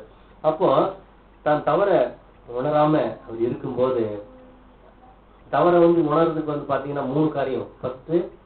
ஃபர்ஸ்ட் எப்படி நமக்கே தெரிஞ்ச நம்ம செய்யற தப்புன்னு சத்திய அறிவு நமக்கு சொல்லிடும். அதை தள்ளிட்டோம்னா 2வது எதிரில் இருக்க சகோதரர் சொல்லணும், அதையும் தள்ளிட்டா சபையே சொல்லணும் இல்லையா? 3 விதமான காரியங்கள் சொல்லப்படும் போது இவருக்கு முதல்ல மனசு தள்ளிடுவார். அந்த அறிவு இவர் தப்புங்கிறத அந்த அறிவு தள்ளிடுவார். இவருடைய யோசனை கொண்டு அங்க முன்ன வச்சு நான் செஞ்சு கரெக்டுன்னு நினைச்சு அந்த இடத்துல வச்சிருப்பாரு. அப்போ ஒரு தீர்க்கதரிசி சொல்லும் போது அவருடைய மனசை எப்படி ஏற்றுக்கொண்டுச்சு தெரியுங்களா? அந்த சகோதரர் கூட சொன்னார், அருமையா சொன்னாரு. சொல்ல வேண்டிய ஞானத்தோட அந்த தீர்க்கதரிசி சொன்னார். நேரம் நீதான் பண்ணுன்னு சொன்னா கண்டிப்பா தீர்க்கதரிசி கொண்டு போட்டிருப்பார். ரொம்ப ஞானமா சொன்ன உடனே அவர் வாயாலே அவர் மாட்டிக்குவார். யார் இந்த மனுஷன் இப்படிப்பட்டவர் கொலை பாதுன்னு சொன்னார், நீதான் சொல்லி அவர் வார்த்தையை கொடுத்து அவர் மாட்ட வச்சிருவார். எவ்வளவு ஒரு அருமையான வார்த்தையை கொடுத்து பண்ணாரு பாத்தீங்களா? அப்ப பாருங்க இவருடைய மனசு எப்படி இருந்துன்னு பாருங்க. சங்கீத புத்தகம் 141 அதிகாரம் 5வது வசனம் வாசிங்க. அவர் தான் எழுதியிருக்காரு இந்த வார்த்தையை. 141:5. நீதிமான் என்னை தயவாய் குட்டி என்னை கடிந்து கொள்ளட்டும், அது என் தலைக்கு எண்ணெயை போல் இருக்கும், என் தலை அதை அல்ல கட்டுவதில்லை, அவர்கள் இக்கட்டுகளில் நான் இன்னும் ஜெபம் பண்ணுவேன். நீதிமான் என்னை கடிந்து கொள்ளட்டும், அது எப்படி இருக்குதா? ஓங்கி டம்முன்னு தலையில கொட்டினா அவருக்கு எப்படி இருக்காது? தலையில எண்ணெய் பூசின மாதிரி இருக்குதான். யாரு கொட்டினது? நாத்தான் தீர்க்கதரிசி ஓங்கி டமாலும் கொட்டிட்டாரு. அவருக்கு எண்ணெய் தேய்ச்சது போல எடுத்துக்கொள்றாரு. தான் ஒரு தவறு செய்யறப்பா அப்படின்னு சொல்லி ஒரு தீர்க்கதரிசி ஒரு தேவ மனுஷன் சுட்டி காட்டும் போது அது ஏற்றுக்கொள்ற குணம் இதுதான் ரொம்ப முக்கியம். ஏன்னா இது ரொம்ப தூரம் போனதுக்கு அப்புறம் இந்த குணம் நமக்கு வரது கிடைக்கிறது கஷ்டம். மிஸ் பண்ணிடுவோம் நம்ம அந்த இடத்துல. இது வேணும்னு சொன்னா இது விலை உயர்ந்த ஒரு பொருள். இது ஒரு நீதிமான், ஒரு தேவனுடைய மனுஷன். திடீர்னு நம்ம ஒரு தப்பு பண்ணுவோம், ஏதாவது ஒண்ணு செஞ்சிருப்போம், நமக்கே அது நியாயமா தான் தோணும். பிரதர் நீங்க செஞ்ச காரியம் தப்பு பிரதர் அப்படின்னு சொல்லி ஒருத்தர் சொல்லிட்டாருன்னு சொன்னா அதுதான் நமக்கு கிடைச்ச ஒரு பெரிய பாக்கியம். அந்த சகோதரன் தேவன் நம்ம கொடுத்ததுக்காக நன்றி சொல்றவங்களா இருக்கணும். நம்ம உயிர் தப்பிக்கிச்சு இல்லைங்களா? இல்ல தாவீது நிலைமை என்ன ஆயிட்டு இருக்கோம் அது சொல்லப்படலாம். இப்ப நம்ம கூட நம்முடைய தவறை நமக்கு சுட்டி காட்டுற ஒருத்தர் இல்லைன்னு சொன்னா நம்ம நிலைமை என்ன ஆகும் சொல்லுங்க? நம்ம தவறை நமக்கு சுட்டி காட்ட ஒருத்தரை வைக்காமலேயே நம்ம நடந்துகிட்டு இருந்தோம்னு சொன்னா வீழ்ச்சிக்கு ரொம்ப ஈஸியான ஒரு இடம் இதுதான். தனக்கு மேல ஒரு ஆளை வச்சிருக்கணும் எப்போதுமே. இவர் என்ன பண்ணாரு? தான் ராஜாவா இருந்தாலும் கூட தீர்க்கதரிசியை தனக்கு மேல வச்சிருந்தார். அதனாலதான் தீர்க்கதரிசியோட அட்வைஸ் அவர் கேட்கிறாரு. இருக்குங்களா? இது எந்த மாதிரி இருக்குன்னா நம்ம வாழ்க்கையில இப்படிதான் இருக்கணும். வேதம் சொல்லுது, நீங்கள் ஒருவர் தங்களிலும் மேன்மையை எண்ணிக்கொள்ளுங்க. அந்த எண்ணம் இருந்துச்சுன்னு சொன்னாலே நீங்க யார் சொன்னாலும் நம்ம அட்வைஸ் கேட்டுக்கோம் இல்லைங்களா? அடுத்தது பாருங்க மத்தேயு 18 அதிகாரம். இயேசு கிறிஸ்து இது சொல்றாரு. 14-15 வருஷம். இவ்விதமாக இந்த சிறியரில் ஒருவனாயிலும் கெட்டு போவது பரலோகத்தில் இருக்கிற உங்கள் பிதாவின் சித்தம் அல்ல. உன் சகோதரன் உனக்கு விரோதமாக குற்றம் செய்தார், அவனிடத்தில் போய் நீயும் அவனும் தனித்து இருக்கையில் அவன் குற்றத்தை அவனுக்கு உணர்த்து. அவன் உனக்கு செவி கொடுத்தால் உன் சகோதரனை ஆதாயப்படுத்திக் கொண்டாய். பாத்தீங்களா? இவரு என்ன பண்ணிட்டாரு? நாத்தான் தீர்க்கதரிசி தாவீது ஆதாயப்படுத்தி கொண்டார். கரெக்டான வார்த்தையை பேசி ஆதாயப்படுத்தி கொண்டார் இல்லையா? அதுக்கு இந்த இடத்துல அவருக்கு என்ன இருந்துச்சு சொன்னா அவர்கிட்ட இருந்த ஒரு ஸ்பெஷல் குணம் விசுவாசம் என்னன்னா ஒரு தீர்க்கதரிசியை தண்ணியில மேன்மையா வச்சிருந்தார். அதான் விசுவாசத்தோட ஒரு அடையாளமா இருக்கு. நாம கூட மற்றவங்களை மேன்மை எண்ணிக்கொண்டோன்னு சொன்னா அது விசுவாசத்தோட ஒரு அடையாளம். எல்லாரும் நமக்கு கீழே என்னன்னு சொன்னா அது விசுவாசத்து இல்லைன்னு அர்த்தம் இல்லையா? அப்ப அட்வைஸ் கேட்கவே மாட்டோம், நிச்சயமா கேட்க மாட்டோம். எல்லாரையும் நம்ம கீழே வச்சு நம்ம மட்டும் தான் மேலன்ற எண்ணம் நமக்கு. ஆக்சுவலா இது ஆதாமுடைய குணம் இப்படிதான் இருக்கும், நமக்குள்ள அப்படிதான் இருக்கும். ஆக்சுவலா நம்ம மாற்றிக்கொள்ள வேண்டியது அவசியமா இருக்கு. இந்த எண்ணத்தை சீர்படுத்தி மற்றவங்களை மேன்மையை வச்சு பார்த்து கொண்டோம்னு சொன்னா நம்முடைய விழுகைக்கு அது என்ன பண்ணும், விழாதபடி பாதுகாத்துக் கொள்ள நமக்கு உதவி செய்யும் அப்படின்றத நம்ம இந்த இடத்துல பாக்குறோம். அடுத்தது கலாத்தியர் 2:14 இது நான் சம்பவமா சொல்லிடுறேன். பெரிய ஆளு தான் யாரு? பேதுரு. இவரு பவுல் சின்ன பையன் தான் அவரோட இல்லையா? இவர் இயேசு கிறிஸ்துவ நேரடியா பார்த்து பேசுனவரு, ஸ்பெஷல் சீசன் அவர் சொல்லலாம், ரொம்ப ஸ்பெஷலானவர்.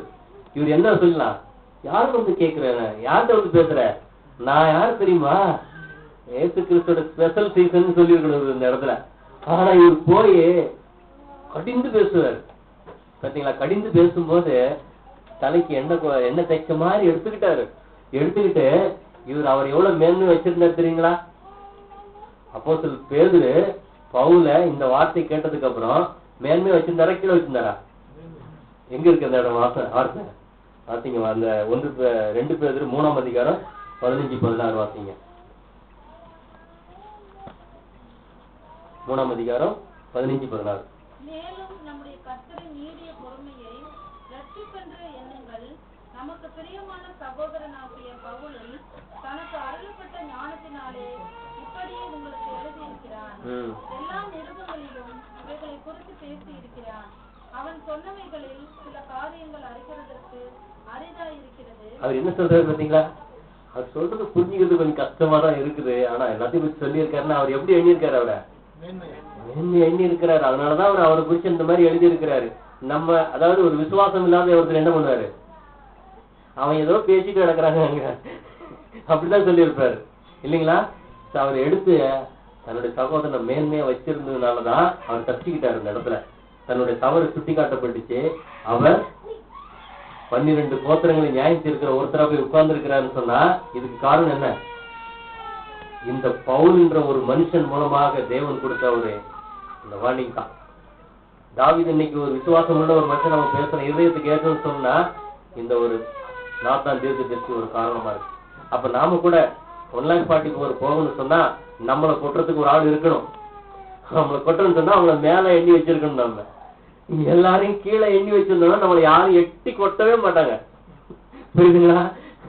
மேல வச்சிருந்ததுனால கொட்ட மாட்டேன். டம்முன்னு ஸ்கூல்ல பாருங்க, குழந்தைங்களை கூப்பிட்டு கிட்ட வச்சு டம்முன்னு ஒரு கொட்டுவாங்க. உயரமா இருக்கவங்க கொட்டுவாங்களா? எட்டி இடுப்புலதான் அடிக்க முடியாது இல்லையா? அந்த மாதிரி பார்க்கும்போது நம்ம மற்றவங்களை மேன்மை எண்ணிக்கொள்ற அந்த ஒரு குணம் இந்த இடத்துல தாவீதுக்கு நம்ம கற்றுக்கொள்றோம். நாம கூட இந்த மாதிரி குணத்தை நம்ம வச்சுதான் நம்மளுடைய விசுவாசம் என்னன்னு கண்டிப்பா நம்ம கிட்ட இருக்குன்னு நம்ம தெரிஞ்சு கொள்ளலாம். அடுத்தது சீமையை பத்தி நம்ம சொல்லலாம். தன்னை தூசித்த ஒரு மனுஷன் என்ன பண்றாருங்க, ராஜாவா இருக்கிறாரு, எல்லா அதிகாரமும் இருக்குது, தன்னை ஒருத்தன் தூசிக்கிறான். அந்த மனுஷனை என்ன வேணாலும் பண்ணலாம். அவர் ஃபுல் ரூல்ஸ் இருக்கு, நியாயப்பிரமாண சட்டம் அதுக்கு இடம் கொடுக்குது. என்ன சட்டம் இடம் கொடுக்குது? நிந்திக்க கூடாது இல்லைங்களா? அந்த இடத்துல தாவீது ரொம்ப தேவனுக்கு தன்னை அப்படியே சிறைப்படுத்துவார். அவர் திட்டிக்கிட்டு இருக்கிறான். வீட்டுல போனா பிரச்சனை, வழியில வந்தாலும் பிரச்சனை, போற இடமே எங்கன்னு தெரியாம நான் போய்கிட்டு இருக்கிறேன்.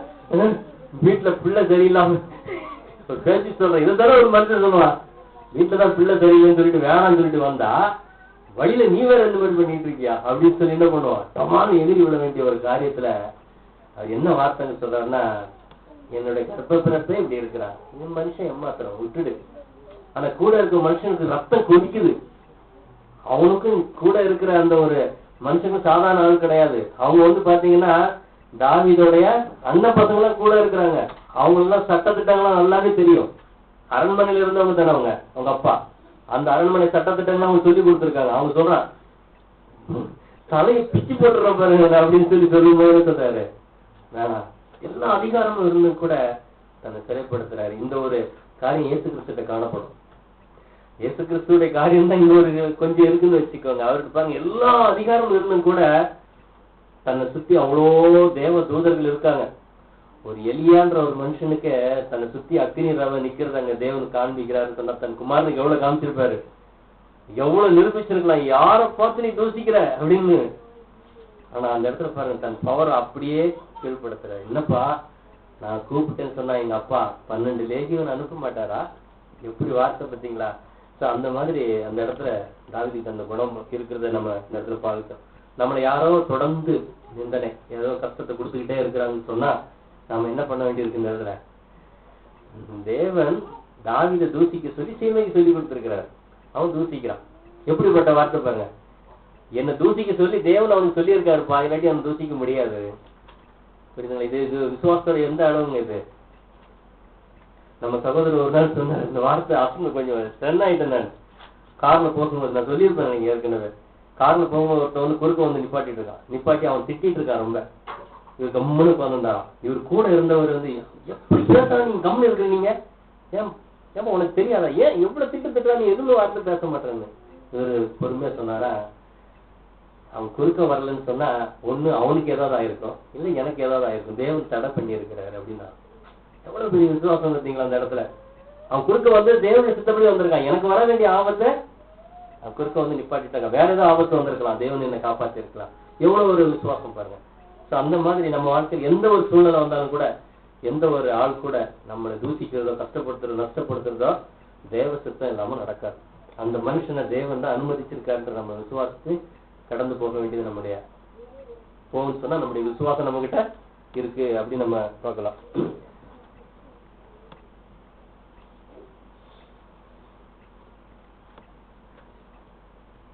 இன்னும் இருக்குது, நிறைய இருக்குது இல்லையா? அதை பார்க்கும்போது இன்னும் ரெண்டு காரியத்தை நம்ம சொல்லி முடிச்சிடலாம்.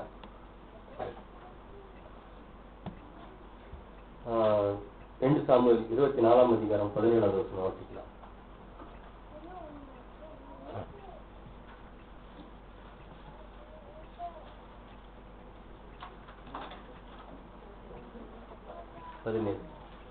ஆக்சுவலா இந்த சம்பவம் வந்து பார்க்கும்போது தாவீது வந்து ஜனங்களை எண்ணி பார்க்கறது தான். ஜனங்களை எண்ணி பார்க்கறது தேவனுடைய சித்தம் கிடையாது அப்படின்னு நம்ம ஏற்கனவே பேசியிருக்கோம். அந்த நேரத்துல வந்து இவருடைய மனசு எப்படி இருக்குன்னு பார்த்தா, இவர் ஜனங்களை எண்ணிட்டாரு, அங்க தேவதூதன் வந்து அங்க ஒரு ஜட்ஜ்மெண்ட் கொடுத்து பண்ணிக்கிட்டு இருக்காரு.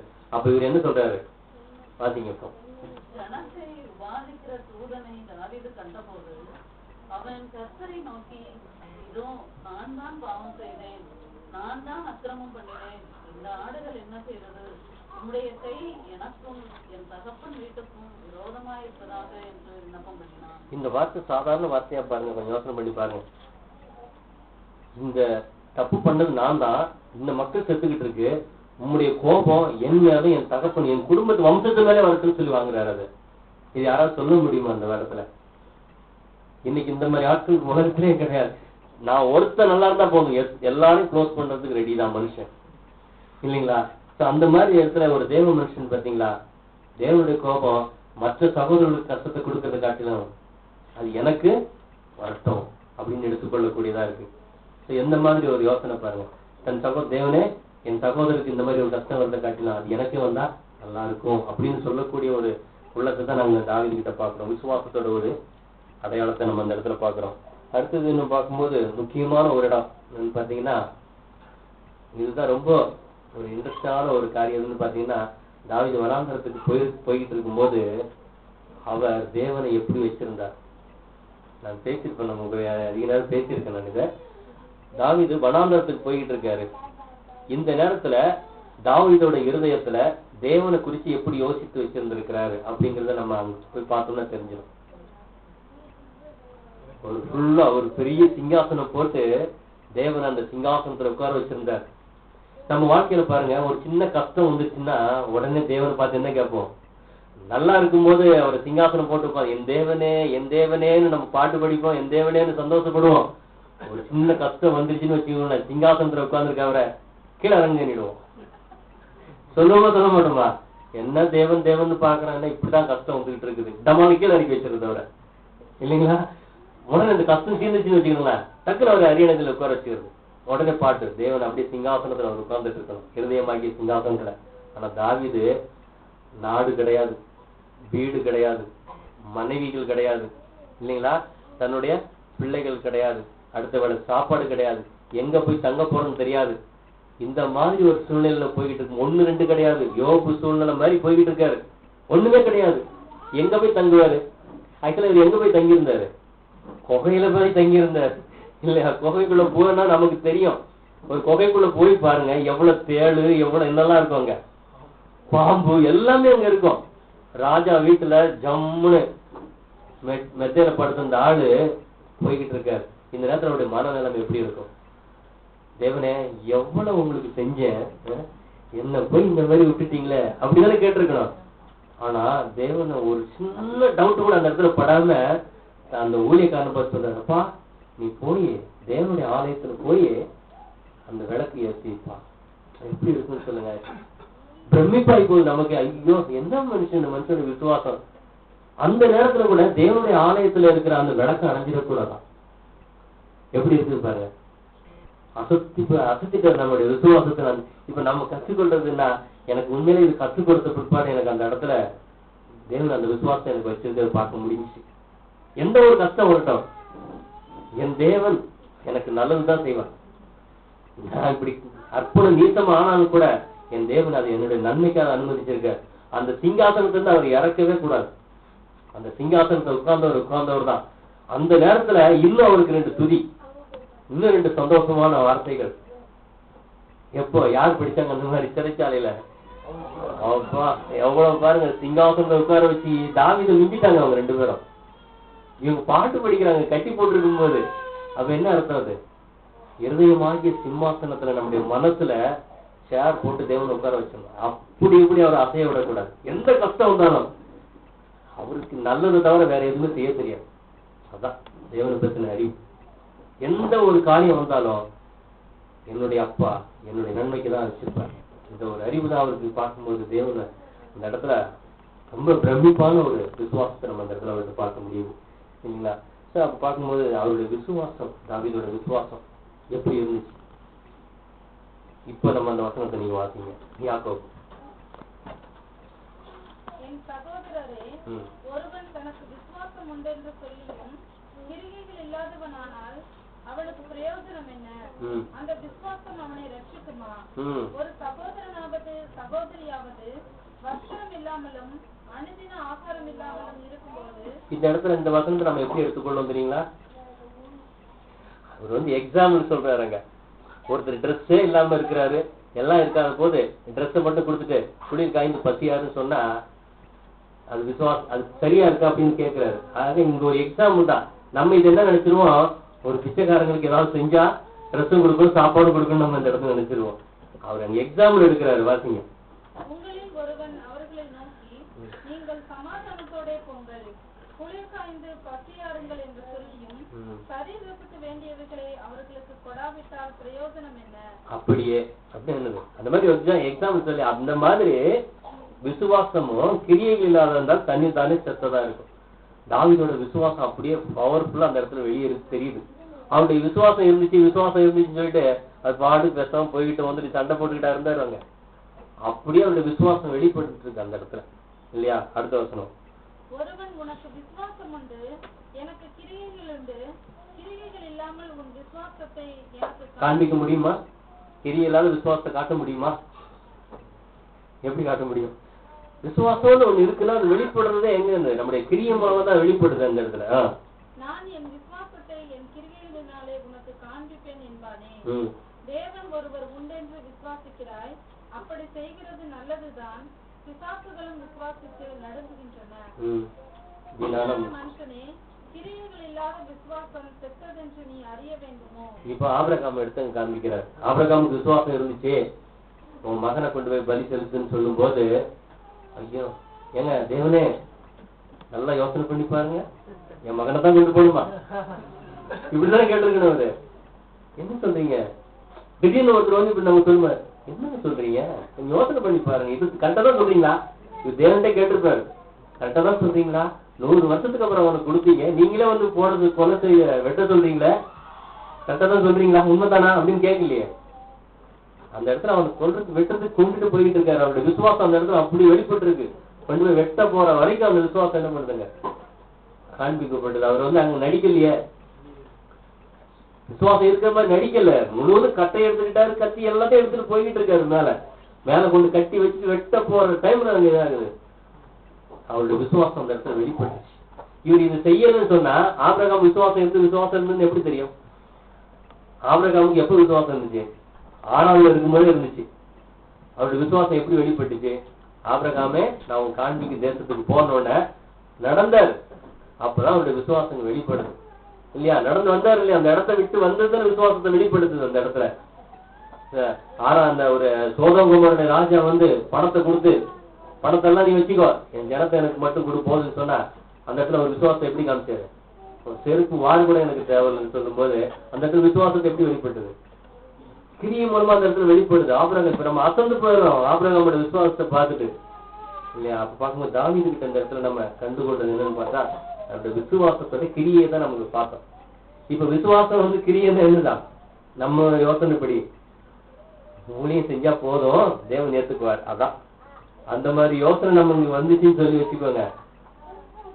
ஊழியம் மட்டும் செஞ்சு தேவன் ஏத்துக்குவார் இல்லையா? அப்ப 144 யாரு போகலாம் சொல்லுங்க? நீங்க தேவதூதர் தான் போகலாம். அவங்க ஒர்க்கர்ஸ் 24 வருஷம் ஒர்க் பண்ணிட்டு இருக்காங்க, தேவனுக்கு ஊழியம் செஞ்சுட்டு தான் இருக்காங்க. அவங்களுக்கு கொடுக்கலையா அதை இல்லையா? அப்ப விசுவாசத்தை கிரியை மூலம் வெளிப்படுத்த வேண்டியது அவசியமா இருக்கு. தேவதூதர்கள் நம்ம விட்டு பாக்குறாங்க, தேவனுடைய அப்படியே குணாதிசயம் நம்ம கிட்ட அங்க ரிஃப்ளெக்ட் ஆகுது இல்லையா?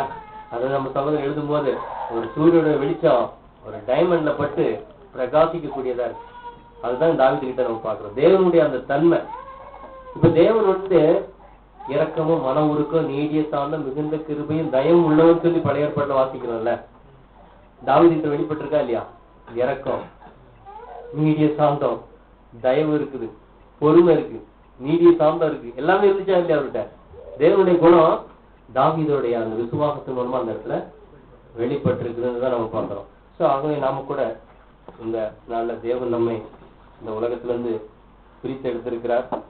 பிரித்து எடுத்த தேவன் தாமே இந்த மாதிரி நம்முடைய வாழ்க்கையில ஒவ்வொரு சூழ்நிலைகளையும் நம்ம கடந்து போகும்போது நம்முடைய விசுவாசத்தை வெளிப்படுத்த வேண்டியது அவசியமா இருக்கு. இந்த இடத்துல நம்ம விசுவாசத்தை வெளிப்படுத்தலாம். தனிப்பட்ட வாழ்க்கையில தனியா நம்ம இருக்கும்போது நம்ம விசுவாசத்தை வெளிப்படுத்தணும். அப்ப யார் பாக்குறது? அத தேவன் பாக்குற, தேவதூதர்கள் பாக்குறாங்களே, பிரமிக்கணும் அவங்க.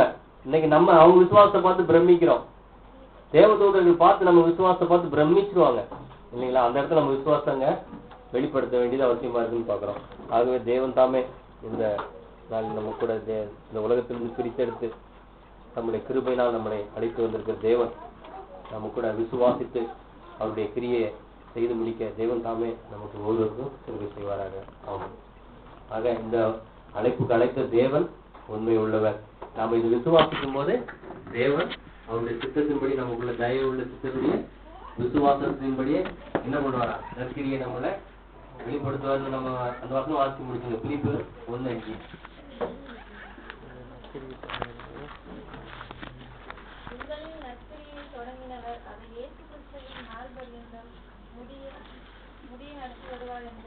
நற்கிரி எப்ப துவங்குறாரு? விசுவாசம்னா நற்கிரியை தானா துவங்க ஆரம்பிக்கும். நமக்கு இந்த விசுவாசம் இருக்குன்னு சொன்னா இது உண்மைதான், இது தேவனுடைய குணம் தான், தேவனுடைய சத்தியம் தான் நம்ம ஏற்றுக்கொள்ளும் போது தேவன் நம்மள நற்கிரியை துவங்குவான்னு பாக்குறோம். இன்னும் தாவீதுடைய விசுவாசம் ஒரே ஒரு வசனத்துக்குள்ள இருக்குது. தெரியுங்களா?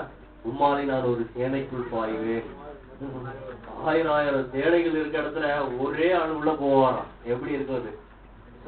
அந்த மாதிரி தன்னுடைய விசுவாசத்தை வெளிப்படுத்தி இருக்காரு. இந்த வசனத்தை வேற ஆளு செஞ்சிருக்காரு.